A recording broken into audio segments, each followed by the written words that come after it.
Welcome to Video Game Book Club, the show where we pick, we play, and we discuss a video game each and every month. I'm your host, Juan Pablo JP Gomez, and your co-host is always Benjamin, Tizzle, Toups. And Ben, this episode is really, really important for me because Hades 1, as you know, is my favorite game of all time. I have it in the top of my gaming pyramid. It is number one for me in every single list that I ever do. And today we're talking about none other than Hades 2, dude. Hades 2. And Ben, you pick this game. In Video Game Book Club, I pick a game, you pick a game, then our community picks a game. But this month, you picked the sequel to my favorite game of all time. And now I'm just asking you right now, why did you do that? So I feel like, yeah, I mean, first of all, so I knew that, obviously. I knew Hades is one of your favorite games of all time. And I feel like there's certain games come out that are kind of like landmark games. They're games Sure. that kind of everyone is talking about at the same time. And there's a few of those this year. I feel like Blueprints was one. Expedition 33 was definitely one. Mm-hmm. Silk Song as well, I think to like a slightly lesser extent. Like it had a huge splash. And definitely Hades 2 is one as well. So when it was my time to pick the game, I knew, it's just coming out or it's been out in some form for the past like year, which, maybe we'll talk about at some point. But yeah, it's just, I mean, it's a landmark game. It made a splash. Everyone's talking about it. Everyone's playing it. I know it's a game you love. You 100%ed Hades 1. We'll see if you 100%ed Hades 2 or not. But yeah, so it's the type of game it lined up, had to pick it. Had to.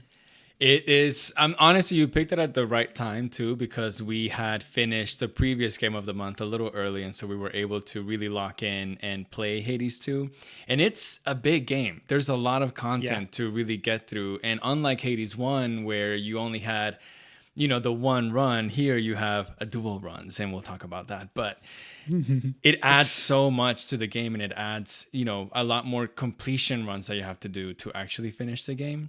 Sure. But Ben, let's start from the beginning. Like you mentioned, as we go through this podcast, we'll talk everything and anything about Hades 2 and the full story. But this game was released in early access first.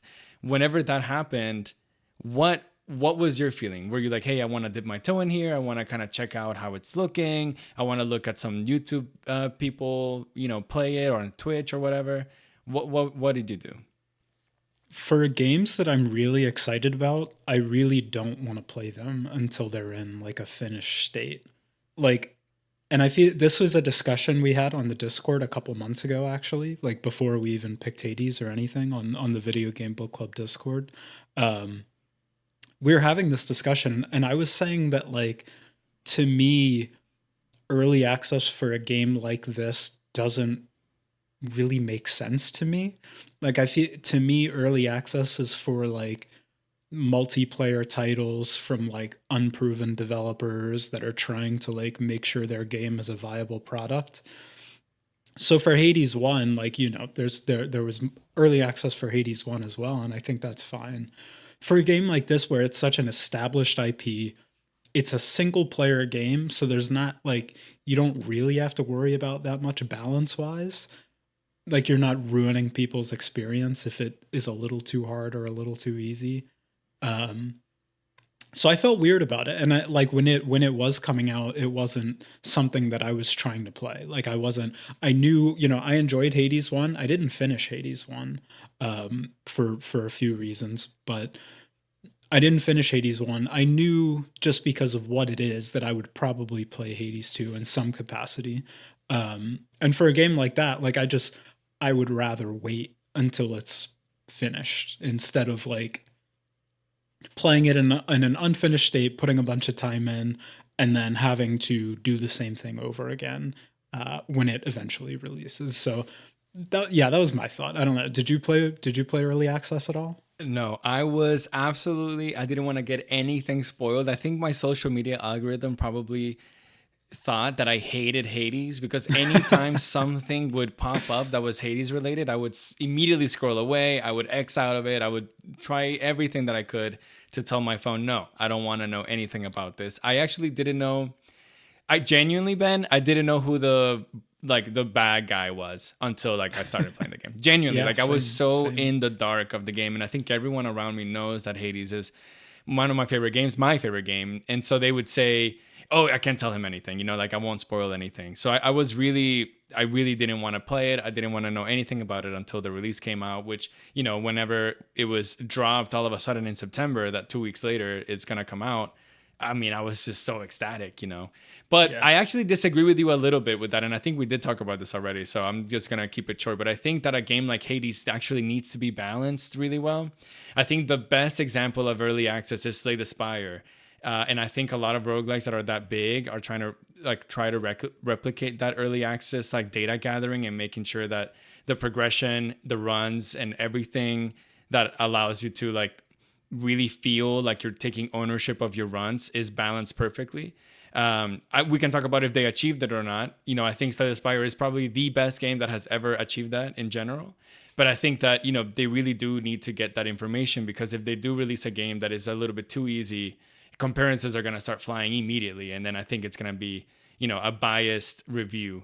Even though I don't think there can be an unbiased review of Hades 2. It's impossible. I don't think there will be an unbiased review of Slay the Spire 2 either. It's impossible because of how big the first games were. But since we're getting into it, Ben, why don't you explain to me and to the people who don't know what Hades 2 even is? Yeah, so I mean, I feel like of the two of us, I'm the least qualified to do this because you are the roguelite expert. You are you are Video Game Book Club's number one source for all things roguelite and roguelike. Um, so yeah, I mean, Hades 2 is a dungeon crawler. It's isometric. It is a roguelite, Mm-hmm. which maybe you can explain the difference between as we go. Um, you're playing as Malinui, who is the sister of Zagreus, who was the protagonist in the first game. So you're playing as Malinui, and you're coming in. You're kind of coming into the story in the middle of it. Hades 1 ended, and there's been some time skip. A lot of time has gone by, and you're kind of in the middle of this new situation where Kronos, the Titan of Time, has taken over. He's come in, he's kicked Hades out of his domain, he's imprisoned all the members of the household, including Zagreus. Um, and this was like years ago. This was, I don't know, would you say like 20 years ago if we're going off of Malinui's age? Although who knows how old, No, you Malinui can't. I think ages. at some there was a one Um, conversation where it said that it's been aeons. Like okay, gods don't. It's been way more than 20 years. I think it's like been right. like you can probably even say hundreds of years, but you don't know for sure. Sure. So, regardless, this all kind of kicks off as Malinui is like being born, basically, and then so Malinui's life up until the point where we join her is training with Hecate, the Witch of the Crossroads, um, to defeat Kronos. That's her number one goal in life, is to train and to defeat Kronos. There's the salute system in the game where you can, every time you come across a character, you can salute them and have like a very short exchange. And every time you salute one of the people in the camp, the thing they say to each other is death to Kronos. Hmm. They are like basically this ragtag rogue organization essentially that is coming together attempting to defeat Kronos. And that's kind of where we join the campaign, is as Malinui completes her training and kind of readies herself to start trying to do that. Perfect. Ben, come on. You could give a description of a road guide to anyone. That was perfect. But yes, to keep going where Ben left off in this action roguelite, you actually have two paths that you can take. You either want to descend into the underworld and defeat Kronos, or you want to ascend to Mount Olympus and defeat whoever the big bad is right there, and we'll get to that. But that already gives it like twice as much gameplay than Mm-hmm. in Hades 1. However, just like in Hades 1, between the runs, you actually get to hang out in this hub area. And the hub area is the crossroads, like Ben was saying, Hecate is the Witch of the Crossroads, and you are hanging out in this like kind of hidden area that it's not really in the surface, but also not really in the underworld. It's just kind of like an in-between land that Kronos has never been able to find, and because he hasn't been able to find it, he hasn't been able to attack this rogue kind of misfits, kind of characters like titans and gods that are together to defeat the Titan of Time.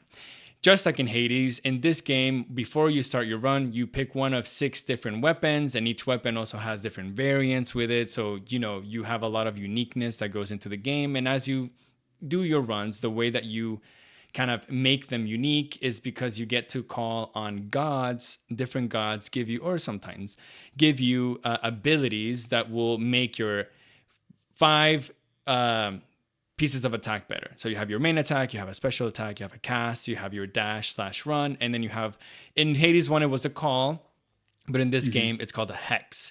You also have magic in this game because Melinoe is not is a witch kind of technically, even though she's more like a warrior, honestly. She was born for this, she was trained for this. But she has magic, whereas Zagreus didn't have magic. But we'll get a little bit more into the nitty-gritty of how all the differences between Hades 1 and Hades 2 is. Like we mentioned, it's kind of difficult to talk about Hades 2 without talking about Hades 1, just because they share so much of the same skeleton, but they kind of branch in different directions. But it feels very, very familiar if you have played Hades 1. So Ben, let's get started in the story. Why don't you tell me what the first run feels like, or how does the game even start? Yeah, I mean, the game starts essentially throwing you into that first run. The very first thing that happens is you spawn in the first area, I think Erebus, which is kind of the surface adjacent area. You start there, you're fighting your way through. You'll probably reach the first few bosses. Maybe you will, maybe you won't, depending on the first few. Dang. Your skill. No, that's what I'm saying. Like anything can happen. You can probably kill the final boss on the first run if you're good enough, right? But you're thrown immediately into a run, and the first thing that happens is you get some sort of boon. So you're going to get a boon from somebody, and it's going to show up. I don't know. Is that deterministic, that first boon, or is it? I think it's always Apollo. I think. Okay. Yeah. Got it. Yeah. So that's kind of one of the. There's a few kind of they're all recurring characters, but there's a few kind of main-ish characters among the gods, and I would say those are like Apollo, Artemis to an extent shows up kind of more than others. Demeter Hermes probably is another one. Hermes, yeah. So those all kind of play more central roles to the story than some others. So yeah, it sounds like you get Apollo no matter what on your first run, and he tells her that, very much like Hades 1, hey, the gods want to help your mission, so they're going to give you boons from time to time. And that's kind of just, setting up the same gameplay system as Hades 1, where as you go through the run, you get gods from different gods, the same gods. They alter different parts of your kit in different ways. And that's, you're kind of, you're off basically from that point on. You are off. You have your boons, you're getting more boons, you're fighting through. I can't remember my first run. I can't remember if I cleared the first boss or not. I think I did, but I'm not quite sure. Do you remember how your first run went? I didn't. I don't think I cleared the first boss. I think I lost, and if regardless of how it happens, you lose, right? I mean, probably maybe there's like 0.1% of players that actually did defeat the game in the first run. It would be very hard. It would be pretty difficult, especially because you don't have any of your Arcana cards, and you have like probably just 50 HP or something like that, and no Death Defiances. But regardless, you eventually will lose, and you will go back to your hub area. You're a god, so really it's really difficult to kill a god, and that's kind of like a theme of the game, where you can't really like kill or defeat these beings forever. And Melinoe, as being like a witch and being trained by Hecate her whole life, she kind of does an incantation where she returns to the shadows, which is she returns back to her area, and you kind of spawn, and you have probably the most fun character ever waiting for you to give you a little hug, and it's Phrynos. You have your familiar Phrynos. It's a little frog, maybe a big frog, honestly. That is Melinoe's best friend. You can give him a little pat, a little pet. Did you do that, everyone? That's my first Video Game Book Club question.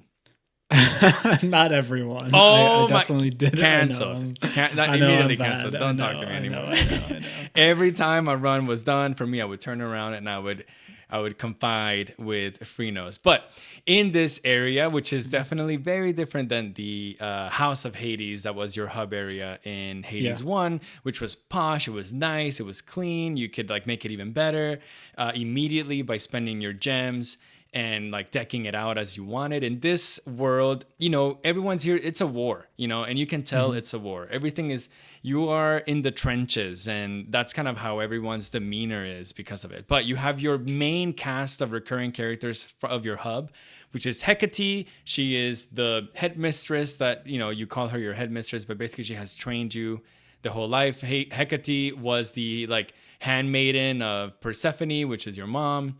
And she was the one who like took you whenever Kronos defeated the House of Hades. Then you have Right. Odysseus, who you know from probably Greek mythology and Greek stories, Homer stories. He is kind of like the tactician of this war, and he's helping Hecate and Melinoe in that way. You have Nemesis, who is she? What incarnate is she? I can't remember.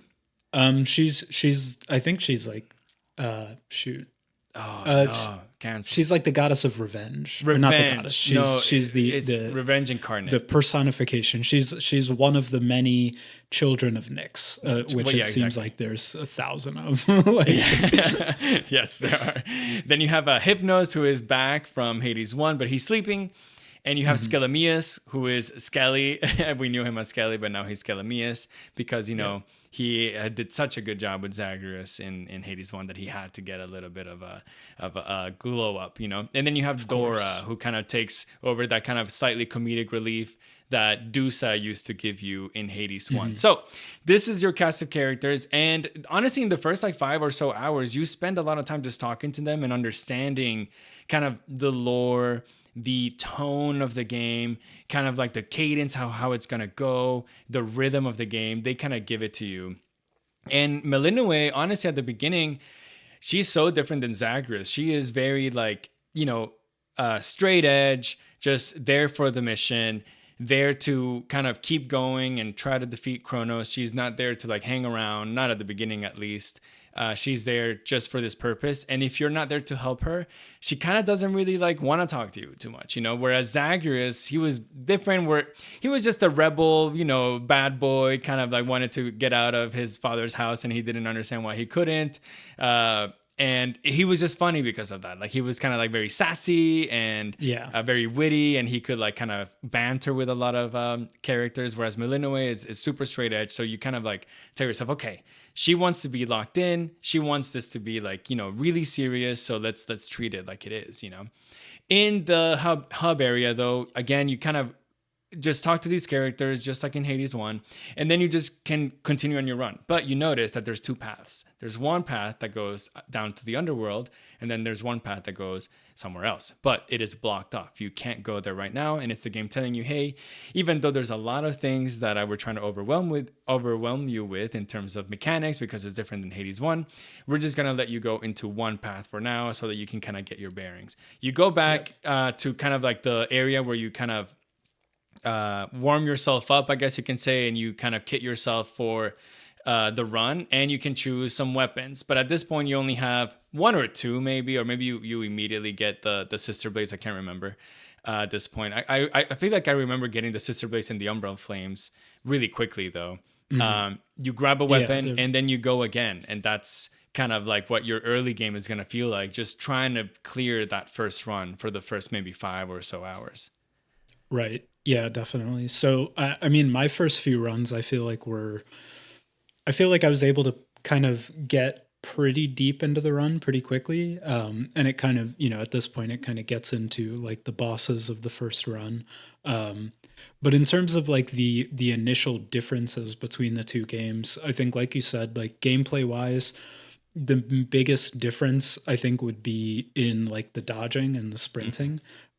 Zagreus is more of a dodger, and Malinois, you kind of have to You have to kind of you have to be a little more aware. You have Yeah. to, because you can dash less frequently, so you have to rely a bit more on the sprints and on just kind of general bullet hell esque dodging for the most part. So that was a pretty big difference. And then, of course, another big mechanic the game introduces is the Omega attacks, which are essentially just alternate cast versions of your main attacks, and they drain, a certain amount of mana or magica, I think. Magic with a Magic, K. yeah, per cast. So in my first few runs, I was not using magic at all. Because I was just so locked in on trying to focus that I just I didn't even have the mental capacity to use the magic attacks. I just didn't want to think. I didn't want another resource to manage. And the resources are pretty easy to manage. It's not that crazy, but it's an additional something. And I just didn't want to do that. So I just was not using the Omega attacks at all for probably the first 10 hours of the game I played, to be Whoa. totally honest. But I don't know. It's because I feel like I'm not very good at bullet hell type games, and this definitely isn't a bullet hell, but there's a lot of bullet hell Yeah. mechanics as it. Yeah. There's projectiles all over the place. There's AOE's all over the place. And at the beginning of the game, when you don't have Death Defiances, when you don't have a lot of extra max HP, you got to be paying attention, because a few hits is going to end your run. So I was just so focused on getting through those first few runs, so focused on taking as little damage as possible, that I really wasn't even engaging with those alternate mechanics that the second game introduced. So it was kind of just I was basically just playing more Hades 1 because I just wasn't using the additional mechanics, which is silly, but I don't know. That's where I was at the time. Yeah, the main difference to me is what you said. It's just positioning, really. Yeah. With Zagreus, you can dash so much, and immediately one of your main things that you can unlock is extra dashes. But with Malinois, you can't. There's no more dashing. You can hold the dash button to sprint, and it will make her run fast, which is the definition of sprint, if you didn't know. Right. Yeah.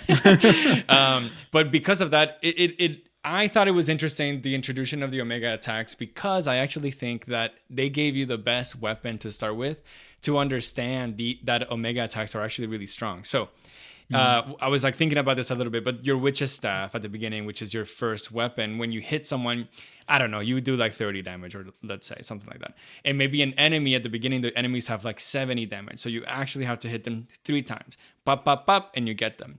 But if you do your Omega attack, you hit for 90. And, it's like an AoE attack kind of. So you use it once and you say, oh my God, I just defeated 4 enemies with 1 hit. This is really smart. Now, not all Omega attacks work like this. A lot of them, the later ones and the weapon variants ones actually are really a lot more unique and interesting. But this one is simple. Hey, you could do a lot of damage if you use your Omega attack. But like Ben, at the beginning, maybe my first 2 runs, I didn't want to use it because I was I only have 50 magic, dude. And an Omega attack takes Yeah, 20. This is so much. Seriously. But I didn't realize that it restores as soon as you leave the room. So you enter another room and it restores back to full, unlike your health, So you can actually use the Omega attack a couple of times, maybe 3 times max, and then you go to another room and it's restored and you can use it again. But I didn't know that at the beginning, so I was scared of using it. But speaking of progression, there's 2 ways that you become better or you progress in this story. So you can make Malinois stronger, or you can make kind of the runs and the biomes easier by adding things to it. So the way you make Malinois stronger, in Hades 1, you had the mirror of something. I can't remember. But in this mirror, you were able to spend some currency to make Zagreus stronger, literally by giving him an extra dash, giving him more health. You can do the same thing with Malinois, but this currency in this game is called ashes, and they come in the way of Arcana cards. And depending on your grasp, which is another metric that you have, which is basically how many Arcana cards can I equip? You can equip as many Arcana cards as you can based on your grasp. So this is a different way of achieving the same thing that you did in Hades 1 in Hades 2. So that's one of your main like currencies that you really want to gun for is these ashes. They are a reward for a room, or you can buy them in like the store that you have in your hub area. I think you can buy them, yeah, or you can order them. I Yeah. think you can order them and they'll arrive in a package or something. Mhm. But these Arcana cards, that's really what you want to gun for. You want to equip them. Some of them you can only equip if like certain conditions are met, but a lot of them you can really just equip easily if you have enough grasp. And they come in the form of like, hey, you have more HP and more magic, or hey, you have more death defiance, or hey, your sprint is faster, or oh, you deal more damage if you're inside of your cast. The second progression comes from a really big mechanic that they added in Hades 2 that is very different than Hades 1 in the hub world, and that is from the incantations that Melinoe can do. And basically, she can concoct things based on materials that she gathers or that she harvests in the hub world or in, you know, the runs that you do. So you do your runs, you have all these different currencies, but not only do you have currencies, you also bring back materials. Then you go into this big kind of like what is it? It's like a big I'm like losing the word. Cauldron. A cauldron, thank you. A big cauldron, and you know Hecate kind of oversees you, overlooks at you, you know, doing your little incantations, and then based on your those incantations you like add things to your runs, like hey, anytime you find ashes you actually get a little bit of HP, and hey, anytime you find you go between biomes, there'll be an extra shop so you can shop and buy more things. So those are the two progression systems. It's a lot, honestly. I feel like we've talked about only Yeah. mechanics for the past 20 minutes, but you know it's really, they add a lot of stuff to the game. Yeah, and they throw it at you pretty quick. They Like do. you have to start engaging with all these systems from the very beginning. And like they I feel like there's so much more resource management in this game than there Mm. was in Hades 1. Like there in Hades 1 there were only really a couple primary resources, right? Whereas this one, like you said, you're managing the ashes, you're managing the bones, you're managing crops because oh by the way this game is also partially a farming simulator. You're managing, you know, your reach, you're managing the arcana cards, unlocking the different versions of the arcana cards. It's really overwhelming to Yeah. start. Like there's so much in this game to manage when it comes just run to run, and you can really spend like 20-25 minutes between runs just managing everything in the hideout. Definitely, but I think it's smart, right? Like it makes sense because Zagreus, he just wanted to get out of the house. He was like, as soon as the Yeah, run was over, put me back in, true, coach. I don't really care. But true. Melinda, she's here, like she knows that it'll take time to defeat Kronos. She knows that she's in a war. She knows that like her mission is to defeat the big bad, and so she's a little bit more careful. She's a little bit more like, you know, I think the farming at the beginning, I still don't know if I love it. Like I don't know if I love the farming aspect of it, but it definitely makes sense for the game, I think. Yeah, I agree. Totally from a lore perspective, it makes sense that they're kind of doing all these things on their own. Like Zagreus was basically a spoiled rich kid. Like he had all the servants around the house. He had like, you know, all the people that served under his father. Whereas Melinoe, you're this ragtag group of rebels. You got to do everything yourself. You got to grow your own crops. You got to, you know, manage your resources. So it totally makes sense. But from a game design perspective, it's a lot to give the player. Dude, Um, yeah. but I feel like once you know, we talked about the two types of progression, but once you kind of get more into it, once you start unlocking more arcana cards and figuring out how those work and how those fit together, it feels pretty good. And I think the arcana system wound up being one of my favorite parts of the game, For sure. just because of how unique they were, how you could kind of combine different sets of arcana cards to have unique effects and stuff like that. I thought that was all really smart. So while it was overwhelming at the start, I think those systems did a really good job. And they're Um, so cool. Like the design of them is so cool. The game did yeah, not lose its flashiness, you know, from the first game to the second game. It still has like really, really incredible design, and it looks so good. I actually think it looks better. It looks so much better in Hades 2. Not only this, but actually we can get into a really important question that I have for you, Video Game Book Club, is do you think the god portraits look better in Hades 1 or in Hades 2? to me, they're they're the exact same. No, Like, there's Benjamin. no. What you think they're not? Like, Oh my to god, they're me, so not, bro. They're so different. there's zero difference between the art style. That is so funny. They are so different. In my opinion, I think in Hades 2, I have the opinion that they are so much better. I think they're so much better. I think a lot of people like Hades 1's better, but I think that Hades 2, they have so much more life to them. I completely understand. In Hades 2, all of the gods are posing. They're like doing superhero poses, because they are in a war. They're all decked out with their armor. A lot of them are like in the middle of fight, or like they just finished the fight, and so they look so like tough. In the first game, Right. there's no war really, so they look a little more like natural, maybe a little more like alive. But in this game, they look tough, and because of that, I think they realized that, so they added a lot of movement to their portraits. The gods themselves are not moving, but everything around them is moving, or like their hair is moving, or like Zeus, for example.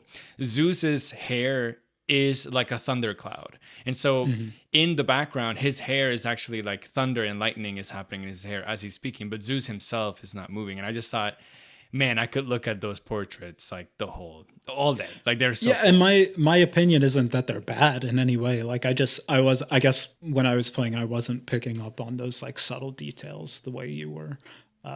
But they're not bad. Like, I like the visuals. I think they're really good. I love the portraits. I think they're super. Like, there's a range of them. Some of them are a little risque, shall we say, on both sides of the spectrum. Yeah. No, I But love that that was your answer, because I just feel like I've seen so many debates about this online. Like, is Hades really, 1 better, Hades 2 better in terms of portraits? Are this portrait is better? Some people even have like a tier system of like, literally they go so much as to say like the recurring Olympians, or the recurring characters. They say like, oh, this portrait is better in Hades 1, but actually this one is better in Hades 2, and this one is better in Hades 1. And it's just like, wow, I was like, that is a little bit more. it's a nuanced, Yeah, nuanced nuance for topic. sure.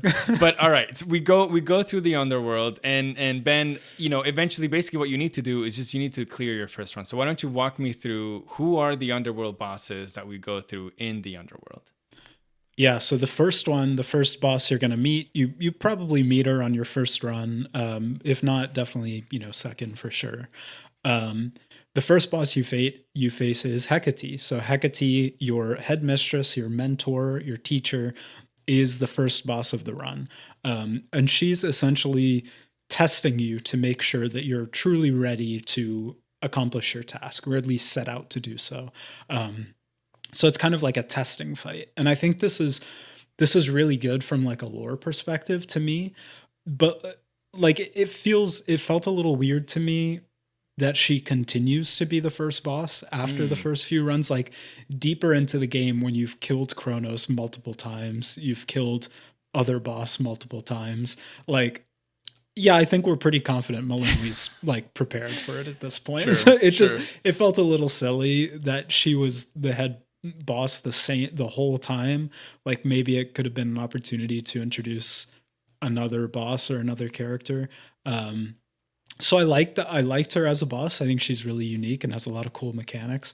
Definitely a very bullet hell heavy boss. She has a lot Yeah. of AoEs, a lot of projectiles you have to dodge.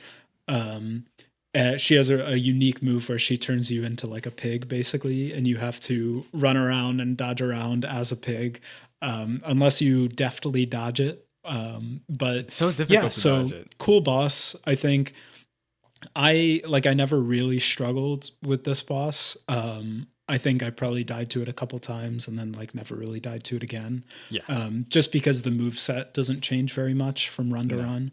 And it gets pretty predictable. I think this is the But yeah. first boss where I got like cool quips from, just because, Mm, yeah, like in my first few runs I was already like not taking damage from her. And she would, yes.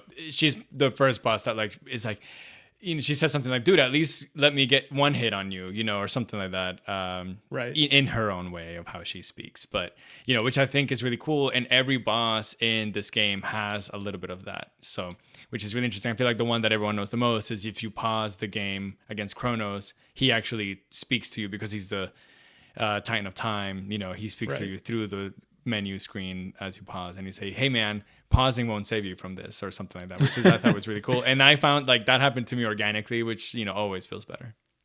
Yeah, definitely. So yeah, that's the first boss, Hecate. The second boss, you're heading down into, I actually forget the name of the domain, but it's sort of in under Oceanus. Oceanus. You're heading down into Oceanus, which is the depths of the ocean, essentially the kind of bordering of the deepest parts of the ocean, and Tartarus, which is below. Um, and as you go through that, you start to hear singing, you start to hear music in the background. And as you progress further and further into Oceanus, it gets louder and louder, and you start to hear more singing, more instruments, more everything. And eventually you come across the second boss, which is Skyla. Skill. I have no idea. Scylla. Yeah, I don't know. Scylla. I don't know. Skyla, something like that. But this is, I thought this was one of the cooler boss designs in the game, sure. in my opinion. Agreed. Like, so essentially, it is Scylla and the sirens from the Odyssey and Odysseus, where there are these mythical creatures that sing to sailors aboard ships and try to make them jump off, essentially, and then they drown them.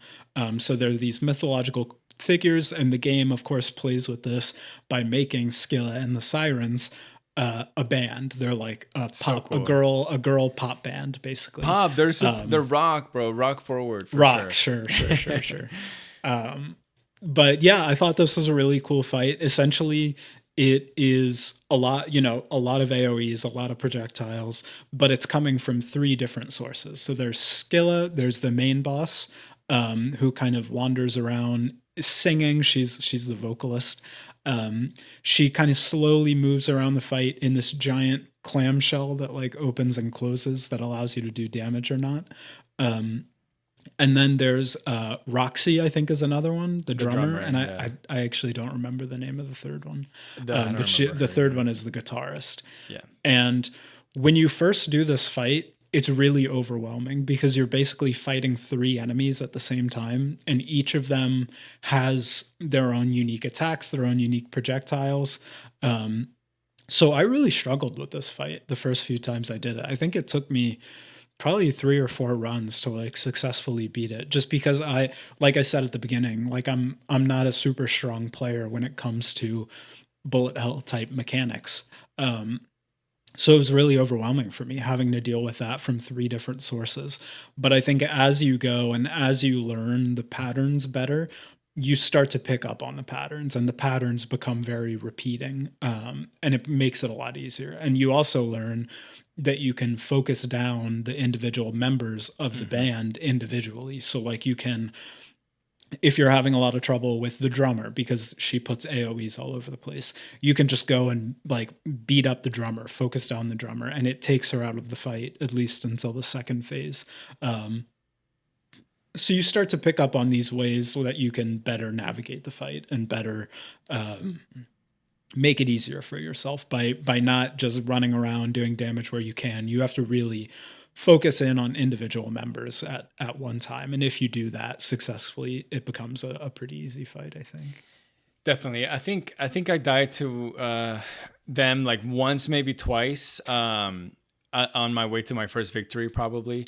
But I agree with Ben. I thought this was one of the cooler boss fight designs. I think immediately, you fight Hecate, who is, she has a definitely cool design. Then you fight Scylla and the Sirens, and they have a cool design. And you say, man, I mean, this game is just like oozing that flashiness. It's really peaking. Really, really, really cool song. I think everyone has probably had I'm Gonna Claw Off Her Eyes. Dude. Stuck in your head. Yeah, it's been playing in my head for the past month. Eventually, in the hub, you can unlock a character that will play music for you, and you choose whatever song you want. And I immediately unlocked that song and have him play that with his like electric guitar every time in the hub. So I've had that song stuck in my head, and it's so 100%. Good. Just in general, the visually the game is stunning, and the audio quality and the sound effect of the game is so good, but really the music that they produce in all the boss fights is a top tier, honestly. Like I genuinely, I really like the sound design and the music from Hades 1, but they just have leveled up in Hades 2 in that sense, which Mhm. is just so good. But then from Scylla and the Sirens, you go to the, can you remind me what the area name is called? It's I uh think is it just the Elysium, the Laments. third area? No, no, Or let's it's see. like the, yeah, just I'll waffle a little bit while you do that. But Yeah, uh go ahead. eventually this area is really interesting and it's very unique and very different than anything in Hades 1 because The Fields of Mourning. the fields of mourning, I said lament, I Yeah, yeah, translated it in my head. That's why I did a lamentar, mourning kind of. Okay, so in this area, it's really interesting because it's not actually you go room to room, but instead you go to a really big room. I guess it still is room to room, but they're huge. They're gigantic. They're like 5 times the size of a regular encounter. And what it is in every encounter, you basically defeat all the enemies and then you get a reward. But here you have three rewards scattered around this massive map. You have to go find it. Whenever you interact with the reward, a lot of enemies jump at you and then you have to defeat them all and then you get the reward. You have to do right. that as many times as there are rewards in the map and then you can go forward to the next one. And I thought this was really cool. One, because it just makes it slightly different, and then two, you really get to kind of like experience what a game like Hades would be in a bigger a world, or if it wasn't a roguelike, but it was actually just an action game, isometric wise. This is how Supergiant would do it, which they've already done it with Bastion, but in their like now flashiness of how they have this new kind of like era of this development studio and the way that they do their art, this is how it would look like. And it was really cool to do that. I was so overwhelmed the first time I got there. I was like, where am I supposed to go, bro? It's so Yeah. big. Like I'm kind of lost. But at the end of going through these big maps, you get to Cerberus. But Cerberus doesn't look like he did in Hades 1. He has been corrupted because he's so sad and he has been kind of almost cursed in his like, mourning of his family being taken away from him, that he is in a fit of rage and he looks like a super monster. He's already a monster, but he looks even worse. And Yeah. this fight, even though it was really cool, I thought was probably the easiest one when you encounter it the first time, just because Agreed. he's so big and he's so much bigger than Hecate and Scylla and the Sirens, that his moves are slower just naturally. And because of that, you can kind of just, they're a little bit more telegraphed, and you can kind of really Yes. tell exactly where everything is coming from. Listen, he has a ton of health, so you really have to get your DPS pretty high to defeat him in Mhm. time. And I think I did lose to him once, maybe, but not, I don't know. I didn't feel, too bad with this one. No, yeah, agreed. I like this fight from a visual perspective. I think it's really cool. And the Cerberus aspect of it as well. But yeah, 100% agreed. Like I think I beat the boss the first time I encountered it. I think I maybe only died to it once, just like kind of on a random run when I wasn't really paying attention, He maybe. wasn't locked in. Um, yeah, I wasn't locked in. But yeah, I mean, like you said, the moves are so telegraphed and the AoEs are so big. Um, that once you know what they are and you learn them pretty quickly because there's only a handful of them, it's pretty easy to navigate around. Like there's never a huge threat in that fight. So yeah, not too bad. You defeat Cerberus, and he kind of comes down from his enraged, corrupted form, and scampers off. And of course, where he's scampering off to is the House of Hades, which is where we're headed next. So you get there. I think I in some ways I like how they design this area, and in other ways I thought it was a little too straightforward. Essentially, what they do is when you get to the House of Hades, you find it, it's overrun with all this stuff from Kronos. Kronos, his appearance, he's like made of gold and he's shining and all this stuff. And so the House of Hades has kind of been redesigned to fit that theme. There's golden sand everywhere. And There's that these clockwork massive theme. golden clockwork gears in the background. So you show up there, and it's pretty apparent what's going on. And what Melinoi is able to do is essentially hack the rooms to give herself a straight path to Kronos. So essentially what you do is you get in and the game tells you, hey, here's the path that is going to lead to Kronos, or you can deviate from the path and get some additional rewards. So you can basically go straight there through, I think, 5 rooms, or you can kind of go to more optional rooms and get more rewards. But as you get more rewards, the number of enemies also starts scaling up as well. So it's kind of, you kind of have to weigh that risk reward. I think for the most part, by the time I got to Kronos, I felt like I was pretty ready for the fight. Like I didn't really feel like I needed more buffs at that point. But the one optional buff that I would always go for is finding Hades himself. So one of the optional rooms, in each region of the underworld or the overworld, there's one kind of friendly character that you can encounter. That gives you like a unique buff. And here it is Hades himself. So you find him trapped. He's imprisoned. He's kind of shackled and chained. He looks like very weary and beaten down. He does. And he's like terrified. And Cerberus is with him, kind of sitting with him. If you try to pet Cerberus, which I'm sure we all do, he like snaps at you. And so, Hades is like very scared. He's unsure. He's unsure of your plan. You tell him you're trying to kill Kronos, and he like tells you not to, basically, because he's scared of the ramifications.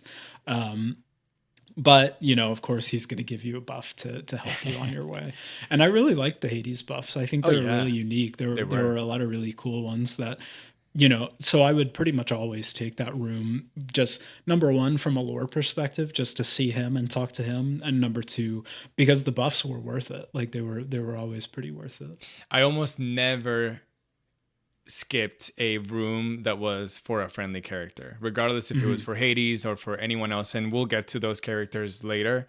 But I would never skip them. I would always go because it would, one, advance the lore with that particular character and advance the relationship. And two, because usually they would give you boons or buffs that are, they wouldn't give you boons, but they would give you buffs that are pretty good. But of course, you have to go see your papa, Papa, it's me. But this dude is not having a good time. But I wanted to say too that I went to the bonus rooms in Tartarus / into the House of Hades every time. I thought that at this point, this is the 4th area of the game. You are of the 4th area of the underworld, and you are pretty decked out. So at this point, like I feel like if I just got more boons, I would just get that much more stronger. And I really just wanted to do that. Also, there's a almost guaranteed double boon at some point in this. If you do the like bonus paths, which is like the end of the bonus path, you will get like 2 boons for 1 room, which, hey, I love a discount. So give me that. Love it. So I would always go for it. But who's waiting for you at the end? Well, it's not Kronos just yet. It's Charon, and or Charon. How do you say his name? Charon? I say Charon, I think. Me too, Charon. But I kind of said Karen a little bit because of my accent. And then I was like, I just imagined him as a Karen, and that's hilarious.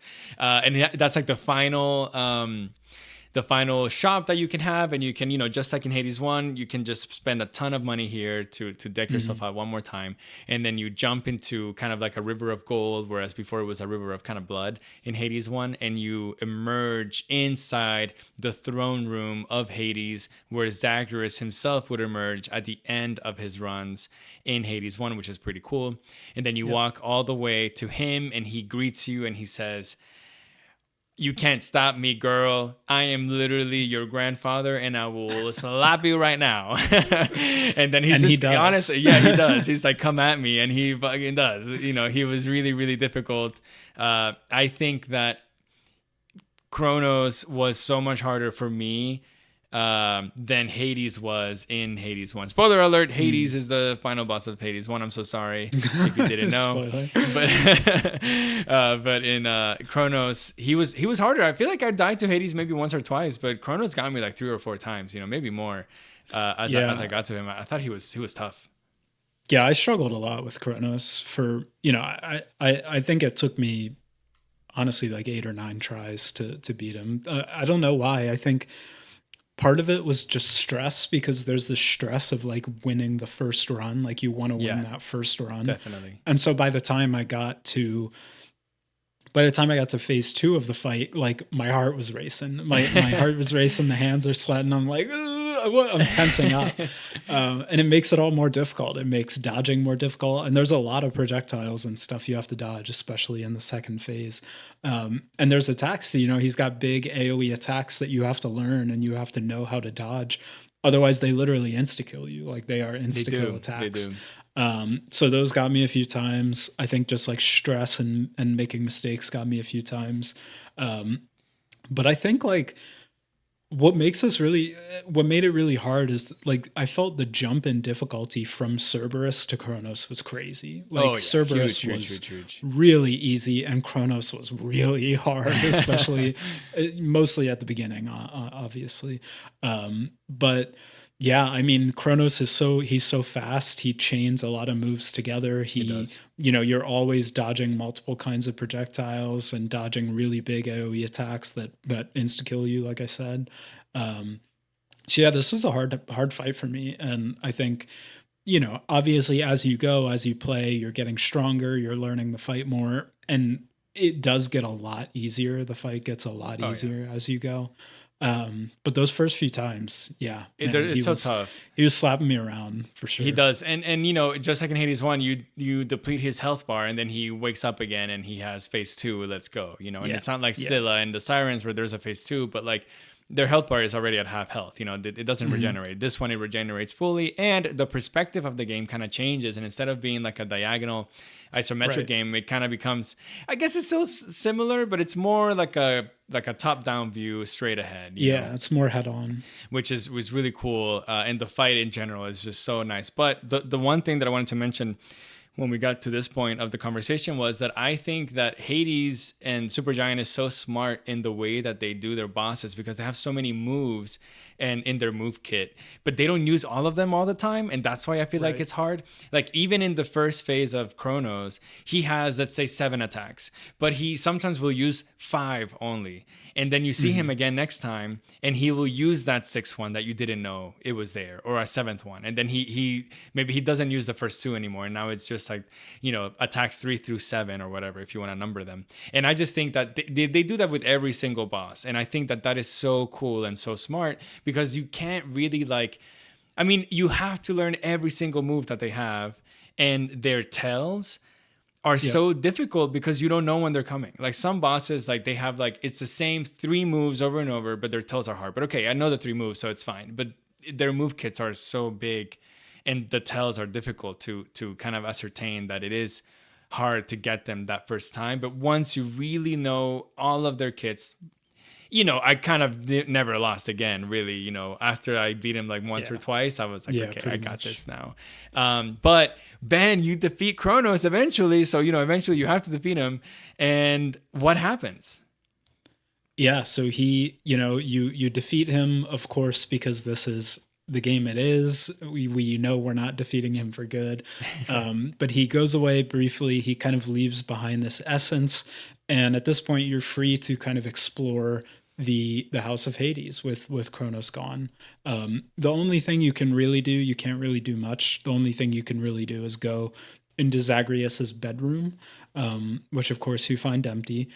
And Melinui's been preparing for this moment. She kind of has a plan for what to do when she gets here.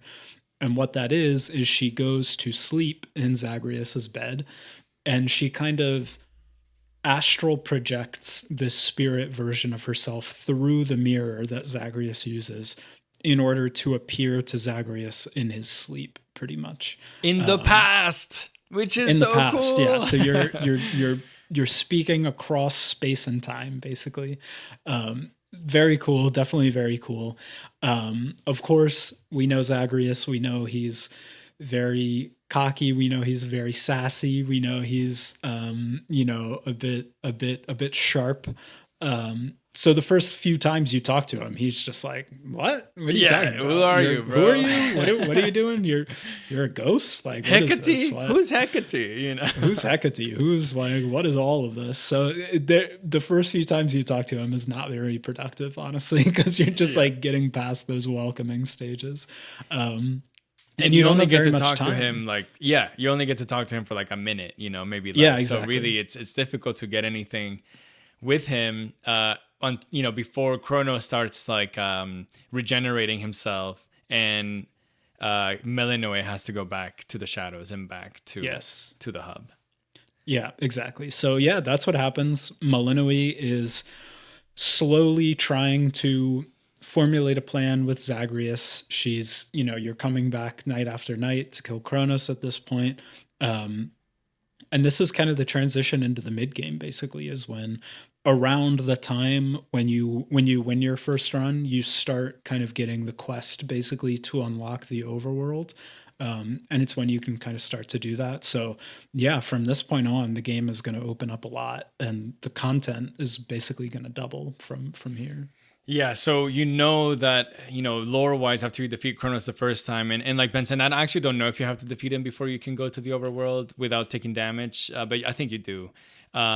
Once you defeat him for the first time, you know that basically Kronos has taken over the underworld, but he's really waging war not in the underworld, but in the surface against the Right. Olympians in Mount Olympus. So Malinoe now has like an extra quest, which is not just death to Kronos, but I need to go and help the Olympians on their fight against a monster that Kronos has awoken. And Yes. now you have so many things that you can do. You can do any runs. You can go down, you can go up. You have more gods to meet. You have more friendly characters that you go through in the runs. You have so many more materials that you find, so that you can concoct more things. You have more progression things that you need to unlock in the overworld. You have obviously your progression things that you have to unlock in the underworld. And the game, after your first maybe 10 hours, it really just tells you, hey, man, you just started, brother. You Yeah, got 40 more hours to play, or whatever, if you really want to for finish sure. this game, which is really cool, intimidating, but made me feel so excited. I was like, Yeah, hell yeah, I I got so much I can do. definitely intimidating just from like a breadth perspective. Like, wow, there is so much more I have to do in this game. But honestly, I think like one of the things that traditionally turns me off to some like roguelikes and roguelites is just doing the same thing over and over again. And I know like, there's different builds, there's different in any roguelite. Um, there's different ways to approach it, right? So you're Yeah. not just doing the same thing, but it's the same setting, it's the same game that you're playing over and over again. And I really liked the introduction of the surface because I feel like that change of scenery was really good for me in that way. Like I think that's kind of part of what made me not finish Hades 1 was just not really wanting to keep playing the same game over and over again. Yeah. Whereas with Hades 2, the introduction of the overworld introduces basically another version of the game that you can play in parallel with the one you've been playing. So it's like Yeah. it's such a change of scenery, different characters, different bosses, different everything. And so I think that was really helpful for me and just like keeping me engaged and keeping me locked in with the game. Because I think if it was just another scenario of like going down into the underworld 10 times in a row, defeating the same boss 10 times in a row, I really would not have enjoyed it as much. And they knew this. I think they knew that they had to do something to make it feel different and make it feel not just like Hades 1, which we've played a ton of. So, Yeah. it's not a fresh new roguelike that you've never played before with unique features that you've never seen before. It's the same game, the same. I said this, and I think some people didn't understand what I was trying to say, and maybe I didn't say it well, but the skeleton of Hades 2 is the same as Hades 1. And Correct. you Yes. know that skeleton really, really well. So how can you make it different? It's really difficult. But and additionally, something that they did is that every biome that you go through is different in the way that you progress its rooms. In Hades 1, it was, Tartarus, Asphodel, and Elysium were kind of the same. It was just Yeah. room to room. Nothing really changed until you got to the River Styx. But here, every biome is different. Like the first biome that you go to in the overworld, which is called something. It's a city. It's Ariba, called Adira, Ethera. Ethera Yeah. is different in that there's like kind of like a hub area, and you go through two different rooms, but there's Hmm. only 6 rooms out of the 10 that they give you that you actually have to defeat, and so you have to carefully choose what rewards you want and what you want to do before you go to the boss, which is Polyphemus, which is a Cyclops, Hmm.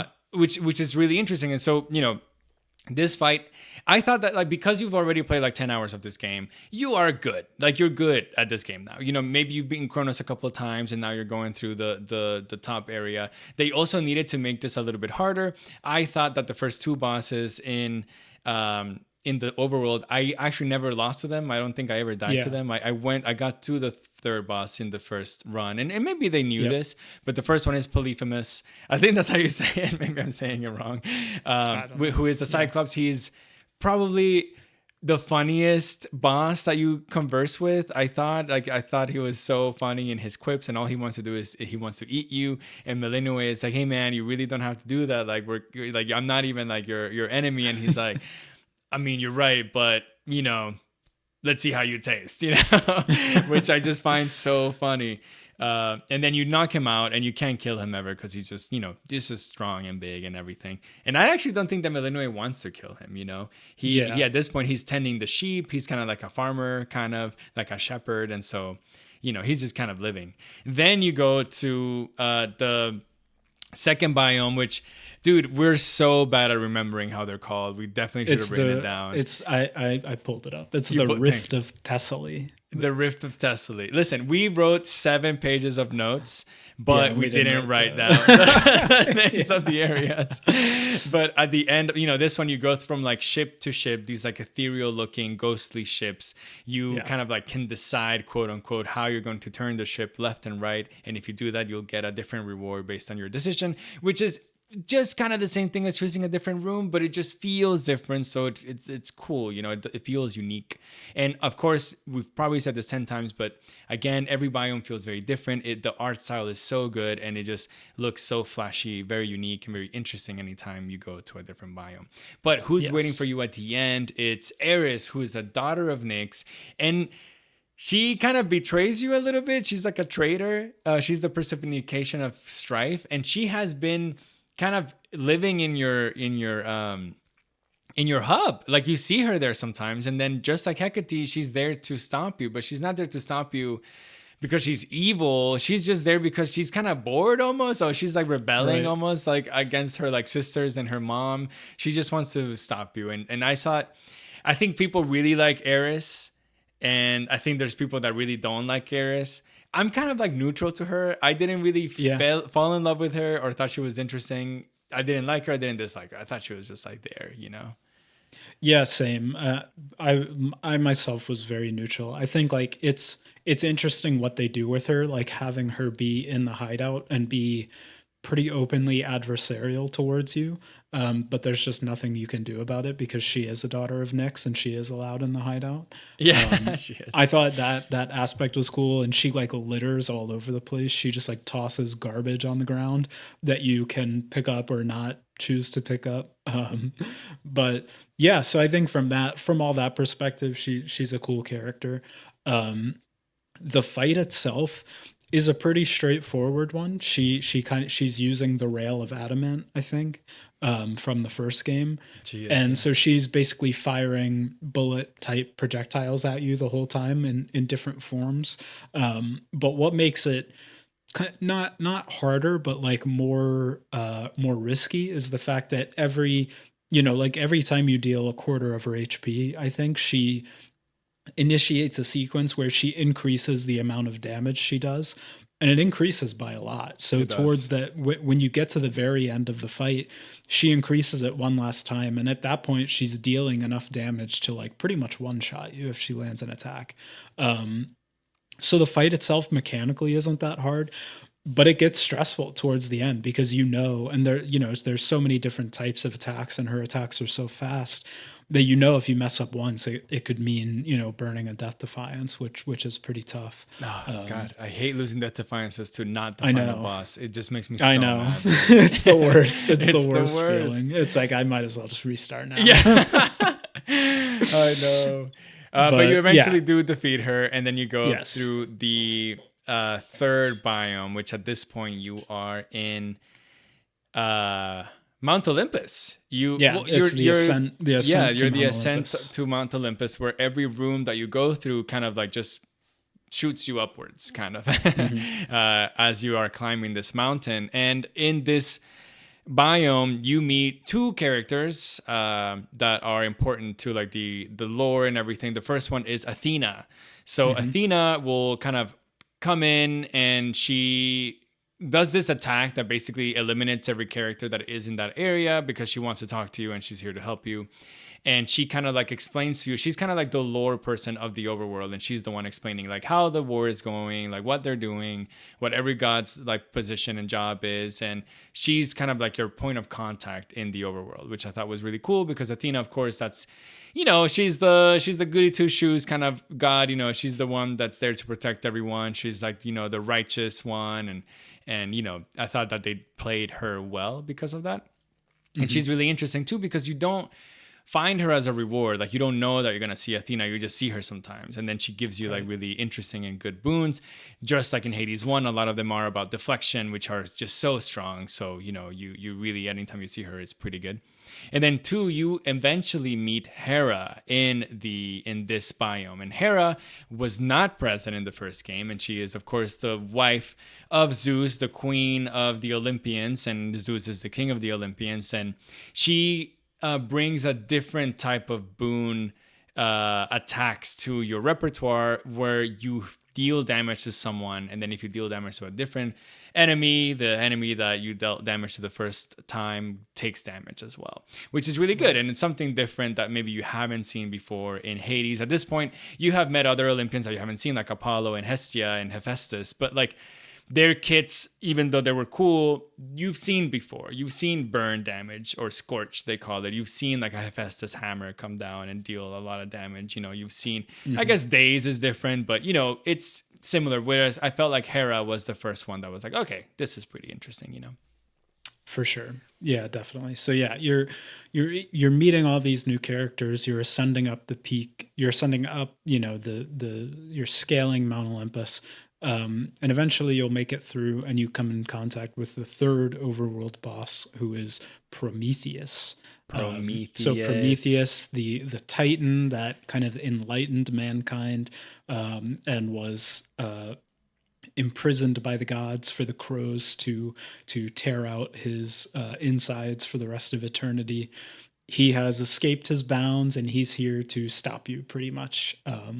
He's like a little bit more of a nuanced boss, I guess, because it doesn't really seem like he's directly aligned with Kronos. And with Kronos's forces, he's kind of acting in his own interest, I would Yeah, say. I think so. But this is a really big difficulty spike coming from the first two bosses to Prometheus. He kicked my Um, ass. He he really kicked did. my ass many times, yeah, for sure. Because I mean he deals such high damage. If you're close up to him, he deals a ton of damage. And he also does a ton of area denial. Like, he does attacks that kind of linger in different areas of the battlefield. So even if you are like a ranged build, it limits your mobility. It limits how you can move around the arena to stay away from him. And if you do get up to him, he deals a lot of damage really, really And quickly. his And he also, fucking eagle yeah, is his the most eagle is, annoying enemy in the game. yes, That yes, dude is the 100%. worst. I hate him so much. But the eagle, he has an eagle who is not the one who has been eating at his liver, right?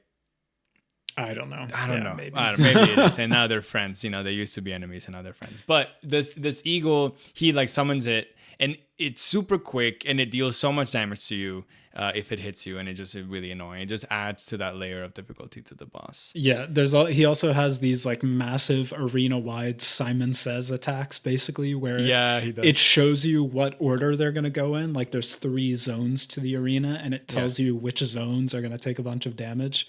And What you was have to your like way remember of them. yeah, did you have anything to remember those attacks? I would just try to like remember the whole sequence in my head, Yeah, but basically. how? Like, You didn't have anything? What do you mean? Like for Like, what do example, you? for me, I would say 1, 2, 3, whereas 1 is top, 2 is middle, and Yeah, 3 is bottom. And I would remember a sequence of numbers based on where I have to go. Whereas the first time he does yeah, the attack, it's just 3 times. So it's pretty easy to remember, maybe top, yes, top, middle, or something like that. But in the second, attack, he does it like 7 times. So I had like hmm a string of numbers in my head, and I would move to the corresponding number, that I kind of made up arbitrarily, I guess. yeah. I was pretty much doing the same thing for the second one though. I would pretty much rely on just like getting the timing down and dodging it because it was hard. Like within the stress of the fight, it was just hard to remember the sequence and like keep track of everything. Dang, yeah. So a few times I would I would like remember the sequence and successfully do it. But other times, because they come in regular intervals, so you can Yeah. kind of line up the timing to where you just dodge every time one's I feel like coming, and you it's can do it way like harder that. to do that than remembering the sequence, though. It probably is. It probably Yeah. is. But yeah, I don't know. But you defeat him, and you are basically on your way up to. You're going now in Mount Olympus. You're going towards the House of Zeus. Whereas in the first game and in the underworld, you go to the House of Hades. At this point, I don't really know if it's called the House of Zeus or maybe it's just like the House of the Olympians in I general. think But it's the like Temple of Zeus. Temple of Zeus. Of course, he has to have a cool name for it because he is the king of the gods. But you're Right. going towards there, and at this point, the whole demeanor of the game, the enemies in general, and the art style change completely because you're not really fighting like I would say normal-ish enemies that seem like they would fit with the style of the game and Yeah. with the style of the lore of the game. Now you're looking at these like grotesque monsters that are coming in left and right in this like really really really barren kind of landscape where you think, if I'm going to the Temple of Zeus, like I thought I was going to see some really nice things around here, but instead you're met with this like almost apocalyptic looking area. And there's these, again, grotesque monsters that are really difficult. Actually, this is Yeah. definitely the most difficult area of the game. And you have to go through 2 mini bosses every time, and they are at the beginning it just says question mark question mark question mark, and you don't know who they are because they don't want to give away who the final boss is. But as you go through your runs and you finally end up getting to the final run, you see who it is and who is there waiting for you, and it is Typhon. And Typhon, it is the monster of all monsters, the creator of all bad things in Greek mythology is Typhon. And Yep. he and Kronos are teaming up to defeat the Olympians. Of course, Typhon is mad at the Olympians for, killing him many, many years ago, and Kronos is obviously the same. So, they teamed up and you have to defeat him. But this fight is very different than any other fight that you've played in Hades because this man, Yes. he's gigantic. He's as big as a mountain, they say, right? So you're really only seeing his like head and his arms, kind of. Are you seeing his arms? I think you're just seeing his head, and No, just head. just Yeah. head. And he doesn't have a health bar. So as soon as you see him, there's like a little animation that happens, and his health bar breaks. He has that much health that you can't even see it. And so it's just time to fight, bro. It's time to fight. You're also again in this kind of like head-on, top-down view instead of like the isometric diagonal view. And hmm this fight, while epic, I felt was so easy. I don't think I ever lost to Typhon. I lost to the spawns of Typhon, which are the enemies that I mentioned before, the mini bosses that have the question mark at first, more than Typhon himself. I actually don't think I've ever lost to Typhon, but the Yeah. fight is epic. He's huge. He's summoning all these monsters at you. He's has so many attacks that he throws at you, but you're just so kitted out at this point, and the area is like big enough, and he doesn't really move at all either. So you just kind of have to like just look at his projectiles and kind of weave around them and then defeat him. But you're not the only one who's trying to defeat him and helping you. Zeus comes in and he does an attack on him as well, which helps you deal massive amounts of damage to his tongue, which is hilarious, until eventually you defeat him and you kind of like banish him back down to where he came from. But this guy doesn't die. He will climb back up eventually, and you're going to have to defeat him again. However, Yeah. you have a moment of reprieve finally, and for the first time in Hades history, you go not just to a House of Hades, but now you're headed towards the Temple of Zeus. And how fucking awesome was that? It was so cool. It was so beautiful. It looked exactly not really exactly like I was picturing, but it gave me the same feel of what I was picturing if I, a mere mortal were to go to the Temple of Zeus. Yeah, I really liked this. I really liked how, because, for the most part, the characters you're interacting with, you interact with a few of the gods, like through in person, but the main way you interact with them is through the boons, through like communicating with them through the boons. Yeah. But I really liked meeting them in person pretty much. It was like, it felt like, this a long time coming from like Hades 1 until now. Basically, we're like, hey, we can talk to and be with the gods, with Zeus. And it's only a handful of them. Like, it's every time I think Zeus, Hera, and Apollo are there. And then occasionally Demeter will be there as well. Yeah. But it was just nice. It's like you said, it's mostly a reprieve. There's honestly not a lot of lore building that happens in these times. Like, you're pretty much just filling Zeus and Hera in on what's going on below. Like, there's not a lot of progression of the plot that happens in these interactions. Not really plot. You just kind of get to, just see how these gods interact. Like, I don't know if you try to salute them, and then you say something like, may the night bless you or something like that. And then Hera just goes, okay. As her response, which is so fucking funny. And then I think Zeus does kind of a similar thing where they're like, all right, and like, you freaking weirdo, we don't pray to the shadows, we're the Olympians. Like, what are you talking about, Yeah. But besides that, like Ben said, really all you do is like, hey, I defeated Typhon, and Zeus is like, wait, you actually did? And then Hera's like, yeah, actually, really? he didn't believe that you were gonna do it, bro. And he's like, no, hey, what are you talking about? I definitely believed in you for sure, and I definitely believe that you will do it again. Just kidding, I don't. The cool thing about it, though, that Melinue gets to do is that she kind of gets to be a boon herself. Right. The first time that you do it to Hecate. And she's like, yo, Hecate, look at me. I'm calling on you from a boon. And Hecate has to like do the kind of like incantation, quote unquote, that Melinue does every time that she receives a boon, which is like, in the name of Hades, whatever, I summon you, or whatever it is, which I thought was also pretty cool. However, like Ben says, at this point, we've talked about the two biomes, the two runs for this whole time. But of course, now that you've defeated both, you are kind of going towards the mission of defeating Kronos, and now you know what you need to do. You essentially need to defeat Kronos, I think 7 times, and defeat Typhon like 5 times. So a total of 12 runs that you have to win. I think it's 8 and 4. 8 and 4. So a total because you need 7 of the Kronos sands and 4 of the Typhon eyeballs, and then you go back to Kronos. Yeah. No, you're right. So you know what you need to do, but because you only need to defeat Typhon 4 times, you really only get to go to the Temple of Zeus those 4 times. Because once you defeat the game, which we'll get there right after this, you don't go there again. So it sucks. Like, really, if you haven't finished it, you have to like savor those moments that you go to the Temple of Zeus, because you can't go there again, which is kind of similar to in the first game in Hades, when you finish the story, you don't go to the surface again to see where Persephone was living in her little farm. You just kind of go back to the beginning. But yeah, they kind of give you the Temple of Zeus, and then they just take it straight away again, which kind of sucks. But you defeat Typhon, you tell Hecate, yo, I did this.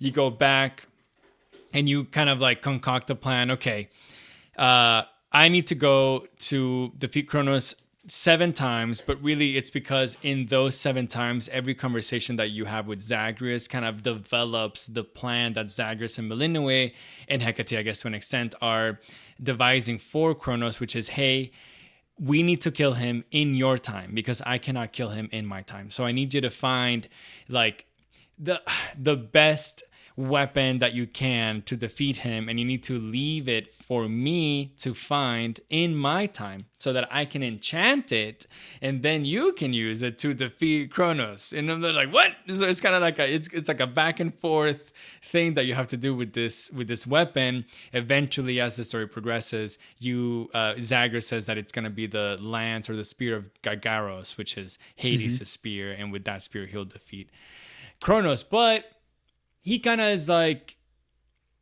kind of plants a question to Melinue in one of his conversations. He's like, okay, so I've lived in the house of Hades for thousands of years, and I'm really happy.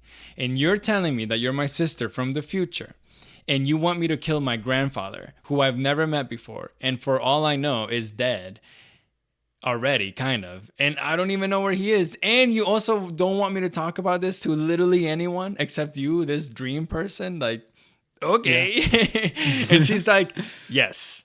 And he's like, I kind of have doubts. And she's like, fuck you. Why do you have doubts? Yeah. And she's like so mad at him, which of course makes so much sense. You know, she's lived all of her life to do this. And now finally she thinks like her brother is going to be like super simpatico with her and like will say yes immediately to whatever she asks. But of course, you know, he's his own person, and it's kind of bizarre that someone is contacting. Yeah, and it's weird that someone's contacting you from your dreams and is wanting you to kill your grandfather. You know, I feel like if someone tells me that in my dreams, I don't know if I would do it. You know, not gonna lie, I don't know if I could do that.